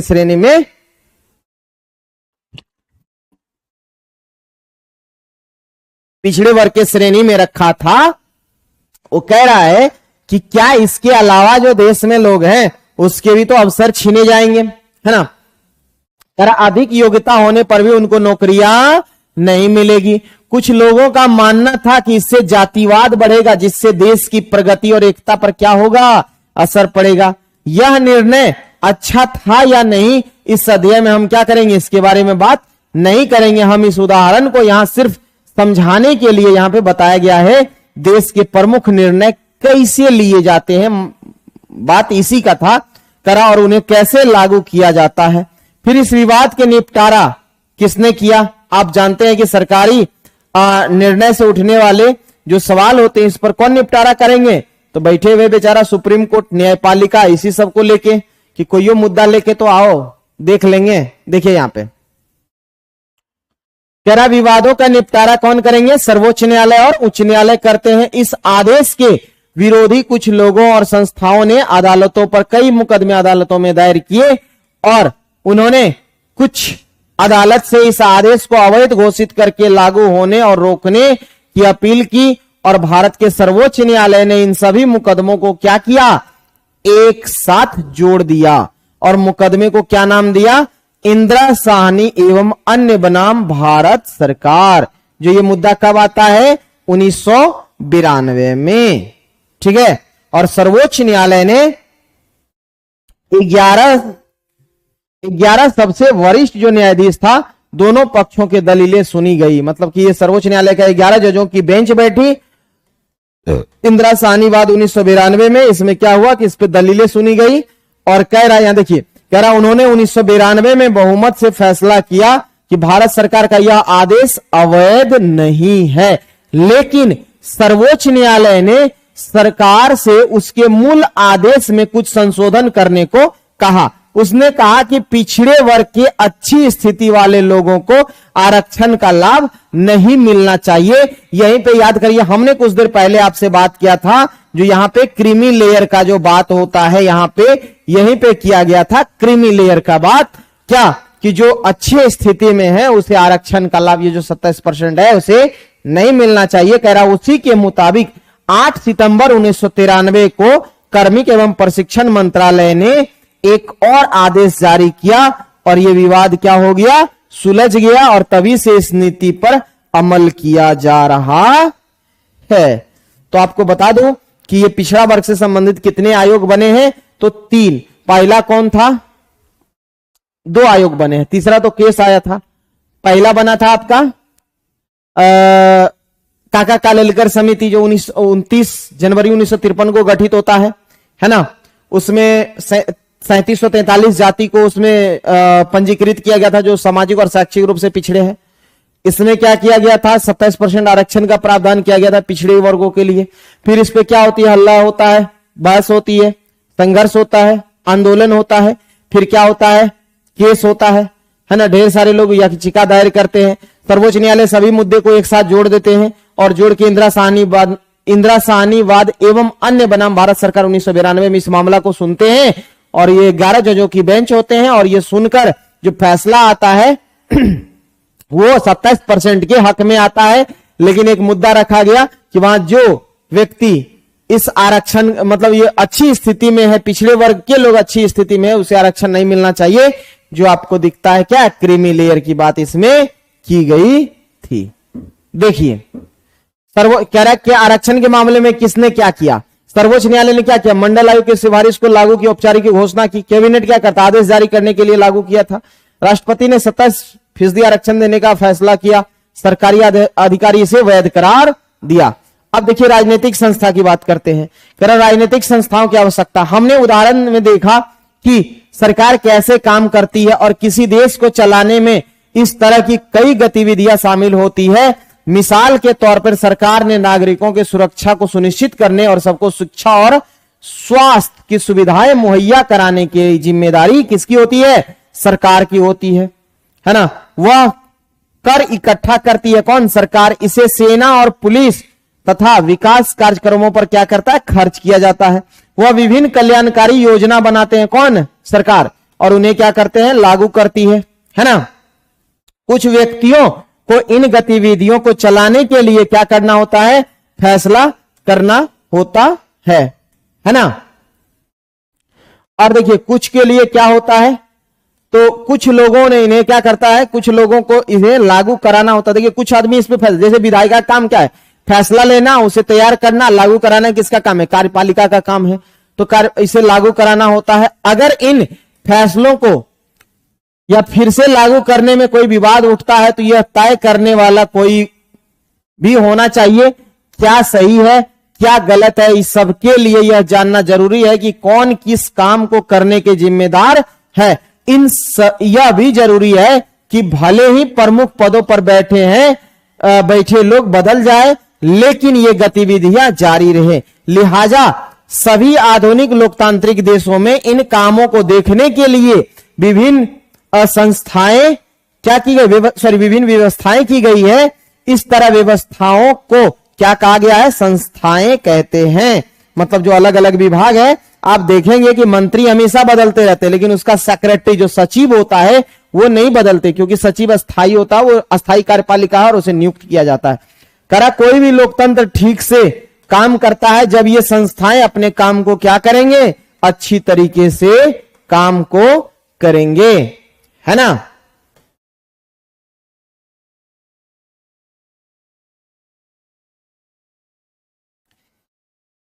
कह रहे किसी भी देश के संविधान के प्रत्येक संस्था के अधिकारों और कार्यों के बारे में बुनियादी नियमों का क्या करता है, वर्णन करता है। मतलब हमारे संविधान में हर एक संस्था, हर एक विभाग का जो अपना एक नियम कायदे कानून है, अपने सीमा उसका निर्धारण करता है। दिए गए उदाहरण में हमने यह विभिन्न संस्थाओं के काम को करते देखा। प्रधानमंत्री और कैबिनेट मंत्री ऐसी संस्था है जो क्या करें, महत्वपूर्ण नीतिगत फैसले करती है।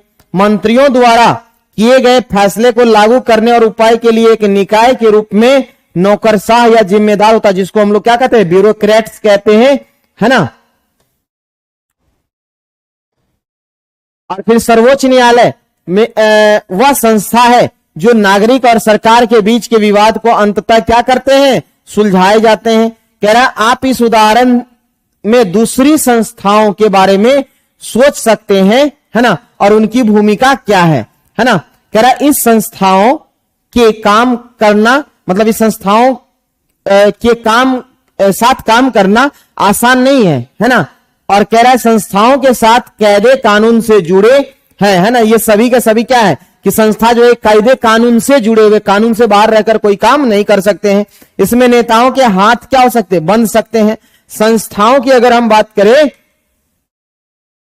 तो संस्था क्या होता है, इनकी अपनी काम को क्या करते हैं, काम के लिए क्या करते हैं, कुछ बैठकें करते हैं, कुछ समितियां और कुछ रूटीन का काम होता है, कुछ सामान्य रूटीन होता है इसके कारण ये क्या करते हैं, अक्सर ये काम में देरी और परेशानियां होती है। इसलिए संस्थाओं का कामकाज में परेशानी महसूस की जा सकती है। ऐसे में कोई सोच सकता है कि एक ही व्यक्ति सारे फैसले ले तो ज्यादा बेहतर होगा, कायदे कानून और बैठकों की क्या जरूरत है। पर यह सोच लोकतंत्र बुनियादी भावना के अनुकूल नहीं है। अगर एक ही व्यक्ति सारे फैसला लेता है तो यह क्या है, लोकतंत्र बुनियादी ढांचा के अनुकूल नहीं है ना। कह रहा संस्थाओं के कामकाज और तरीकों से जो परेशानियां होती है या थोड़ा वक्त लगता है वह भी कई मायने में क्या है, उपयोगी होता है कि किसी भी फैसले से पहले अनेक लोगों से राय विचार करने का अवसर मिल जाता और संस्थाओं के कारण एक अच्छा फैसला झटपट में करना आसान नहीं होता है, लेकिन संस्थाओं को बुरा फैसला भी जल्दी ले पाना मुश्किल बना देती है। इसी कारण लोकतांत्रिक सरकारें संस्था पर क्या करती है, जोर देती है। तो संसद के बारे में बातें करते हैं और बढ़ते हैं हम लोग तेजी से आगे। चलिए क्या है, संसद का जिक्र हमने कल वो पिछले पार्ट में हमने कर रखा है। संसद के बारे में प्रावधान किस अनुच्छेद में है, तो हमने ये भी बता रखा, आर्टिकल 79 में इसका प्रावधान किया गया है। ये सब बातें हमने कल कर रखा था उसमें, ठीक है। चलिए अब हम लोग बढ़ते हैं इसी में आगे थोड़ा सा। क्या अब देखिए संसद के बारे में कह रहे कार्यालय ज्ञापन के उदाहरण में क्या आपको संसद की भूमिका याद है? शायद नहीं, क्योंकि यह फैसला सांसद ने नहीं किया था, लिहाजा आपको लग सकता है कि इस फैसले में संसद की कोई भूमिका नहीं थी। लेकिन हम कुछ घटनाओं पर नजर डालकर देखते हैं और उनमें संसद की कोई जिक्र था। हम उन्हें निम्नलिखित वाक्यों से को पूरा करके याद करने की कोशिश करते हैं। अब देखिए क्या क्या है इसमें चर्चाएं हम लोग देखते हैं। करम मंडल आयोग की रिपोर्ट पर क्या हुआ था, संसद में चर्चा हुई थी कि नहीं हुई थी, है ना। भारत के राष्ट्रपति ने इसका क्या किया, जिक्र किया था। क्या ये इसका जिक्र कहां हुआ होगा, मतलब इस पे 27% आरक्षण का जिक्र या फिर प्रावधान का जिक्र यहां पे किया गया। प्रधानमंत्री ने क्या किया था, कहां पे भाषण दिया था, क्या बोला था, हमारी सरकार बनेगी तो हम 27% आरक्षण को क्या करूंगा, लागू कर दूंगा, है ना। कह रहा लेकिन यह फैसला देखिए, कह रहा लेकिन यह फैसला सीधे सांसद में नहीं किया गया था, लेकिन इस रिपोर्ट पर सांसद में हुई चर्चा सरकार की राय से क्या थी, ये प्रभावित हुई थी, है ना। इस वजह से सरकार पर मंडल आयोग की सिफारिश पर सरकार क्या कहते हैं, मंडल आयोग की सिफारिश पर कार्रवाई करने के लिए दबाव पड़ा था। किस पर, सरकार पर। अगर संसद इस फैसले के पक्ष में नहीं होती तो सरकार यह कदम नहीं उठा सकती है। तो डिपेंड करता है कि अगर संसद में जो बैठे सदस्य अगर इसके पक्ष में नहीं होता तो यह कदम उठा ही नहीं सकती थी। कह रहा क्या आपको अंदाजा लग सकता है कि क्यों सरकार यह कदम नहीं उठा सकती थी? आपने पहले की कक्षा में हम लोग संसद के बारे में भी पढ़ लिए हुए हैं, है ना। याद करके कल्पना कीजिए और करने की कोशिश कीजिए, अगर संसद ने कैबिनेट में फैसले की मंजूरी न दी होती तो क्या होता। मतलब इस पे अगर उस कैबिनेट संसद इस फैसले पर मंजूरी नहीं दी होती, मतलब कैबिनेट अगर मंजूरी नहीं दी होती तो क्या हुआ रहता। चलिए हमें संसद की आवश्यकता क्यों है, यहीं से अब ये मुद्दा पे हम लोग बात करेंगे। कह रहा हर लोकतंत्र में निर्वाचित जनप्रतिनिधियों की सभा जनता की ओर से सर्वोच्च राजनीतिक अधिकार का प्रयोग करती है। भारत में निर्वाचित प्रतिनिधियों को राष्ट्रीय सभा, मतलब प्रतिनिधियों की राष्ट्रीय सभा को क्या कहते हैं, संसद कहा जाता है। राज्य स्तर पर इसे क्या कहते हैं? तो विधानसभा कहते हैं। कह रहा अलग अलग देशों में इनके नाम क्या है? अलग अलग हो सकते हैं, पर हर लोकतंत्र में क्या है? निर्वाचित प्रतिनिधियों की सभा होती है ना। यह जनता की ओर से इस तरह के राजनीतिक अधिकार का क्या होता है? प्रयोग करती है ना। अब देखिए क्या क्या प्रयोग करती है, देखते हैं। देश के किसी भी कानून बनाने का सबसे बड़ा अधिकार किसके पास है? संसद के पास है। कानून बनाने या विधि निर्माण का काम इतना महत्वपूर्ण होता है कि इन सभाओं को विधायिका कहते हैं, और दुनिया भर की संसदें नए कानून बना सकती है और मौजूदा कानून में क्या कर सकती है? संशोधन या मौजूदा कानून को खत्म कर सकती है और इसके जगह नए कानून बना सकती है। ये सभी पावर किसमें होता है? संसद में, जिसे हम लोग क्या कहते हैं? इस सभा को विधायिका कहते हैं, है ना। अब अगला देखिए क्या कह रहा, दुनिया भर में संसद सरकार चलाने वाले को नियंत्रित करने वाले के लिए कुछ अधिकार का प्रयोग करती है। भारत जैसे देश में उसे सीधा या पूर्ण नियंत्रण हासिल है। संसद के पूर्ण समर्थन की स्थिति में ही सरकार चलाने की फैसले कर सकते हैं। सरकार के हर पैसे पर संसद का क्या होता है? नियंत्रण होता है ना। और अधिकांश देशों में संसद की मंजूरी के बाद ही सार्वजनिक पैसे क्या होते हैं? खर्च किए जाते हैं। ये लोकतंत्र का ये खूबसूरती है कि यहां पे जो भी सार्वजनिक पैसे को खर्च किया जाएगा वो संसद के मंजूरी के बाद ही खर्च होगा, है ना। सार्वजनिक मसलों और किसी देश की राष्ट्रीय नीति की चर्चा और बहस के लिए संसद ही क्या है? सर्वोच्च संघ है। संसद किसी भी मामलों में सूचना क्या कर सकती है? मांग सकती है। क्लियर है? चलिए अब देखिए संसद के कितने सदन है हम लोग बात कर चुके हैं। एक उच्च सदन है, एक निम्न सदन है। उच्च सदन को राज्यसभा कहते हैं, आर्टिकल 80 में है, और निम्न सदन को लोकसभा कहते हैं जो आर्टिकल 81 में है। ये सब बातें कर ली हैं हम लोग। कह रहा चूंकि आधुनिक लोकतंत्र में संसद बड़ी महत्वपूर्ण भूमिका निभाती है, लिहाजा अधिकांश बड़े देशों में संसद की भूमिका और अधिकारों को कितने हिस्से में बांट दिया गया है? 2 हिस्सों में। चेंबर या सदन कहते हैं इस हिस्से को, है ना। और पहले सदन के सदस्य आमतौर पर ये क्या होता है? सीधे जनता से चुन के आते हैं और जनता की ओर से असली अधिकारों का ये लोग प्रयोग करते हैं। कौन? आपका जो लोकसभा होता है उसमें आप देखेंगे कि असली प्रयोग कोई भी नियम और कानून जो है सबसे लोकसभा में ही, वो ऐसा राज्यसभा भी बनाएगी तो उसको लोकसभा में आना पड़ेगा, है ना, पारित करवाने के लिए। तो सबसे मेन जो है आपका पार्ट ये कौन सा है? तो ये आपका है लोकसभा, ठीक है।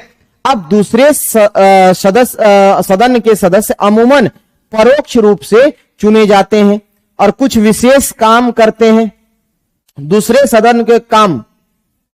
सदन का सामान्य काम अगर देखें तो विभिन्न राज्य, क्षेत्र और संघीय इकाइयों के हितों में निगरानी करना होता है। ये लोग का काम होता है क्योंकि ये राज्य से इसको अप्रत्यक्ष रूप से चुन के भेजा जाता है।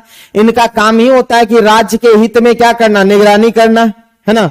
ये राज्य क्षेत्र और संघीय इकाई के हितों में क्या करेगा? ये निगरानी करने की काम है राज्यसभा का। हमारे देश में संसद के 2 सदन है, ये बात सही है। दोनों सदनों में से एक को राज्यसभा मतलब काउंसिल ऑफ स्टेट्स और दूसरे को हम लोग क्या कहते हैं? लोकसभा, जिसको हाउस ऑफ पीपल्स कहते हैं। इसीलिए उसे क्या कहते हैं? युवाओं की सभा भी कहते हैं, या लोगों की सभा भी उसको कहते हैं, या लोगों का सदन भी कहते हैं, है ना। इस नाम से जाना जाता है। भारत के राष्ट्रपति संसद का क्या है? हिस्सा होता है, जिसे हम लोग क्या बोलते हैं? अभिन्न अंग बोलते हैं। हालांकि वह दोनों में से किसी भी सदन का क्या है? सदस्य नहीं होता है। इसलिए संसद के फैसले राष्ट्रपति की मंजूरी के बाद ही लागू होता है। अर्थात कुछ भी अगर यहां लागू करना होगा तो उसमें फैसला किसको लेना, मतलब किसके मंजूरी की जरूरत है? तो वो राष्ट्रपति की मंजूरी की जरूरत है। अगर राष्ट्रपति उस पर स्वीकृति देंगे तभी वो अधिनियम बनेगा।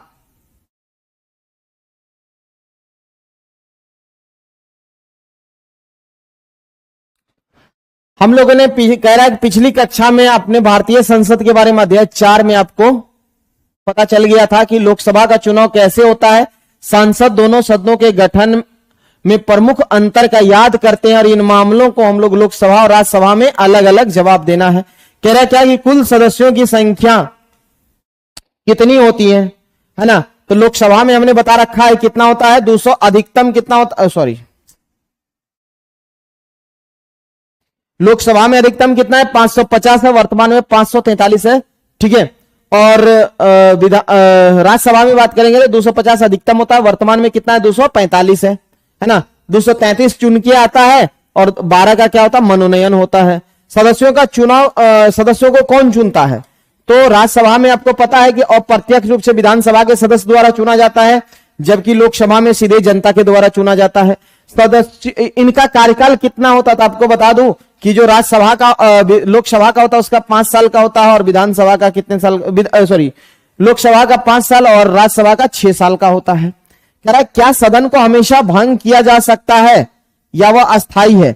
तो साथियों आपको बता दूं कि एक है जिसको भंग किया जा सकता है, वो है लोकसभा, और राज्यसभा को कभी भी भंग नहीं किया जा सकता है, क्योंकि ये प्रत्येक जो इसमें सदस्य होता है प्रत्येक का कार्यकाल कितने होते हैं 6 वर्ष का होता है। इसमें से 1/3 सदस्य प्रत्येक 2 वर्ष पे क्या होता है सेवानिवृत्त होते हैं, ठीक है। अब कह रहा है लोकसभा बनाम राज्यसभा, दोनों में यहां पे अंतर की बातें की है। कह रहा दोनों सदनों में अधिक प्रभावशाली कौन है।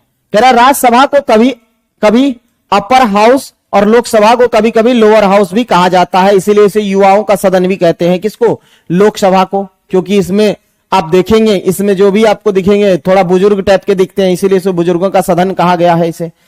कह रहा है इसका मतलब यह नहीं है कि राज्यसभा और लोकसभा से ज्यादा प्रभावशाली होती है, यह महज बोलचाल की पुरानी शैली है और हमारे संविधान में यह भाषा का इस्तेमाल नहीं किया गया है। मतलब ये ऐसा नहीं है कि उच्च सदन है तो वो ज्यादा प्रभावशाली है, जो निम्न सदन है वो कम प्रभावशाली है, ऐसा बात नहीं है, ठीक है। कह रहा हमारे संविधान में राज्यों के संबंध में राज्यसभा को कुछ विशेष अधिकार दिए गए हैं, लेकिन अधिकतर मसलों पर सर्वोच्च अधिकार लोकसभा के पास ही है ना। अब आइए हम लोग यहां से आगे देखते हैं कि कैसे इसके पास ज्यादा पावर है।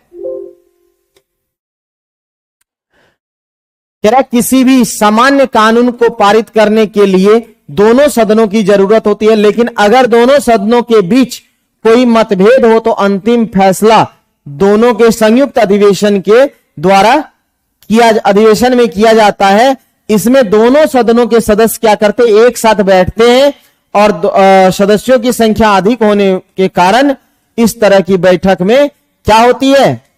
अच्छा एक बात बताइए, यहीं पे एक चर्चा कर दें, दोनों सदन को बुलाता किस अनुच्छेद, संयुक्त अधिवेशन को बुलाता है राष्ट्रपति किस अनुच्छेद के तहत, 108 के तहत, है ना। ये प्रावधान है।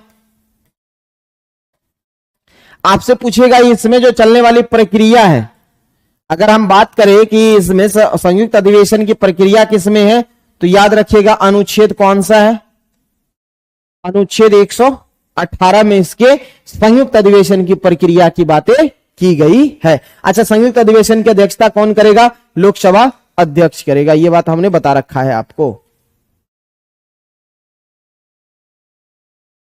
कह रहा है लोकसभा के विचार की प्राथमिकता, अगर मान लीजिए कि अगर दोनों का संयुक्त अधिवेशन की अध्यक्षता होता है, मतलब बैठक होता है, उसमें लोकसभा के विचार को क्या करता है, प्राथमिकता मिलने की संभावना होती है।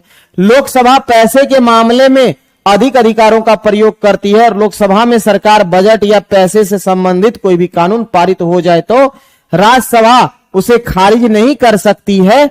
यानी कि जो भी मुद्दे अगर धन विधेयक से संबंधित हो गया या फिर ये बजट वगैरह है, सब लोकसभा में पेश किया जाता है, जबकि राज्यसभा में नहीं। लेकिन ये इसे खारिज भी नहीं कर सकता, राज्यसभा उसे पारित करने के लिए केवल राज्यसभा को कितना समय मिलता है, 14 दिन का देरी कर सकता। अगर ये देखिए यहां पे क्या है कि इसमें संशोधन का सुझाव दे सकती है और दे सकती है, अगर ये इसमें संशोधन करे या ना करे ये किसका अधिकार है, ये लोकसभा का अधिकार है। अगर इच्छा होगा तो करेगा, नहीं इच्छा होगा तो नहीं करेगा। कह रहा सबसे बड़ी बात यह है कि लोकसभा मंत्री परिषद को क्या करती है, नियंत्रित करती है ना। सिर्फ व्यक्ति प्रधानमंत्री बन सकता है ना। कह रहा है कि यहां पे मंत्री परिषद, लोकसभा के मंत्री परिषद को नियंत्रित करती है कौन, मतलब लोकसभा। कह रहा है कि सिर्फ वही व्यक्ति प्रधानमंत्री बन सकता है जिसे लोकसभा में क्या हुआ हो, बहुमत हासिल हुआ हो।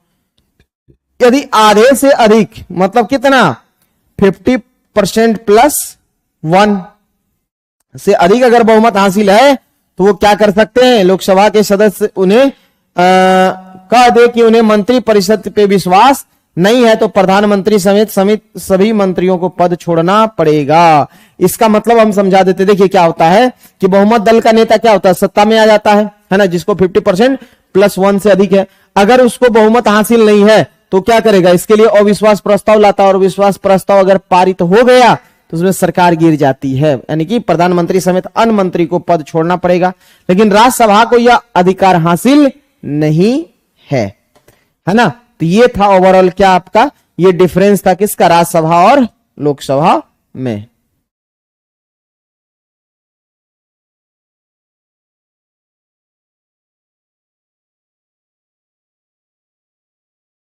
देखिए लोकसभा में एक दिन में क्या क्या होता है देख लेते हैं, है ना।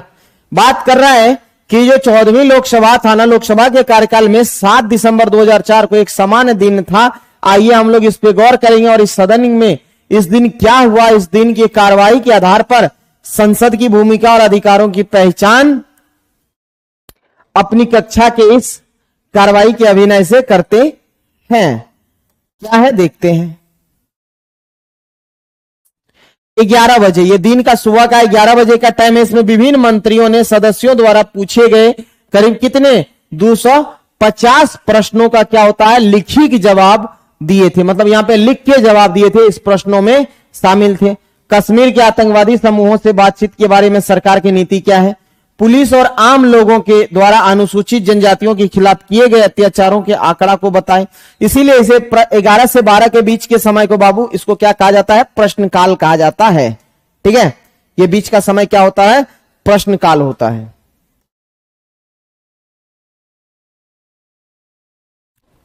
अब देखिए कह रहा बड़ी कंपनियों द्वारा दवाएं अत्यधिक महंगी किए जाने पर सरकार क्या कर रही है, ये सब सवाल पूछा जाता है। तो 12 बजे ढेर सारे सरकारी दस्तावेज पर चर्चा पेश किए गए। इन दस्तावेजों में शामिल थे कौन कौन, भारत तिब्बत जो आईटीबीपी की नियुक्ति के नियम है उससे बारे में बात यहां पे किया गया था। इसके अलावा और देखिए क्या था, Indian institute for technology Kharagpur की वार्षिक रिपोर्ट को सौंपा गया था। राष्ट्रीय इस्पात निगम लिमिटेड विशाखापट्टनम की ये रिपोर्ट की लेखा जोखा था। 12:02 में क्या होता, पूर्वोत्तर क्षेत्र के विकास मंत्री ने पूर्वोत्तर परिषद के पुनर्जीवित करने के बारे में बयान दिया, है ना। ये दिखाया जा रहा है साथियों यहाँ पे कि जो कार्यकाल इसका शुरू होता है ना, मतलब ये लोग का जो दिन का जो समय शुरू होता है उसके बारे में ये चर्चा है। 12:02 में ये सब चर्चा होता है। रेल राज्य मंत्री ने एक वक्तव्य देकर बताया कि स्वीकृति रेल बजट के अतिरिक्त रेलवे के कुछ और अनुदान की जरूरत है। मतलब कि जितना इस बजट में किया गया है उसमें और अनुदान की जरूरत है। देखिए कह रहा मानव संसाधन और विकास मंत्री ने अल्पसंख्यक शैक्षिक संस्थान में 2004 में राष्ट्रीय आयोग की घोषणा की और उन्होंने यह स्पष्ट किया कि इसके लिए सरकार क्या करे, अध्यादेश क्यों लाना पड़ा। मतलब इसके लिए जो मानव संसाधन विकास मंत्री जो थे, अल्पसंख्यक शैक्षिक संस्थान विधेयक में जो इसके लिए घोषणा किया था, है ना, आयोग की घोषणा की थी, तो इसके लिए विधेयक क्यों लाना पड़ा, ये सब सवाल पूछा जाता है। देखिए 12:14 में क्या होता है,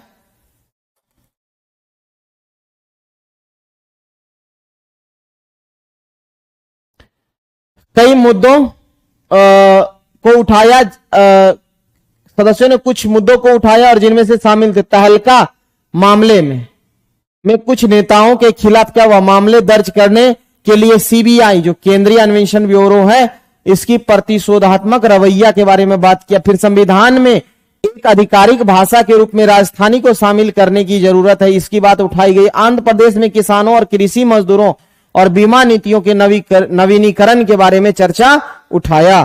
फिर इसके बाद क्या हो जाता है, 12 से 1 होता है शून्यकाल, और शून्यकाल के बाद शुरू प्रश्नकाल के तुरंत बाद कौन होता है, शून्यकाल। 11 से 12 में हुआ प्रश्नकाल। अब 12 से 1 में शून्यकाल। शून्यकाल के बाद 1 से 2 के बीच का जो टाइम होता है वो लंच का टाइम होता है, ठीक है। और लंच का टाइम जैसे ही खत्म होता है फिर से सुनवाई शुरू होती है। देखिए 2:26 में अब सरकार द्वारा प्रस्तावित विधेयकों पर क्या हुआ, विचार करके उन्हें पारित किया गया। ये क्या थे, विधेयक थे, है ना। कह रहा प्रतिभूति कानून, अब इसमें एक विधेयक था, प्रतिभूति ब्याज और ऋण वसूली प्रत्यावर्तन विधेयक। ये दोनों विधेयक को क्या किया, 2:26 के बाद इसको पारित किया जाता है। कह रहा 4 बजे देखिए क्या होता है, कह रहा आखिर में सरकार की विदेश नीति और इराक की स्थिति के संदर्भ में स्वतंत्र विदेश नीति जारी रखने की जरूरत पर लंबी क्या हुई, चर्चा हुई, है ना।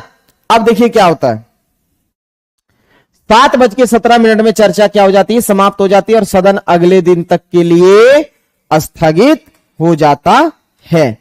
क्लियर है। चलिए अब आता है राजनीतिक कार्यपालिका।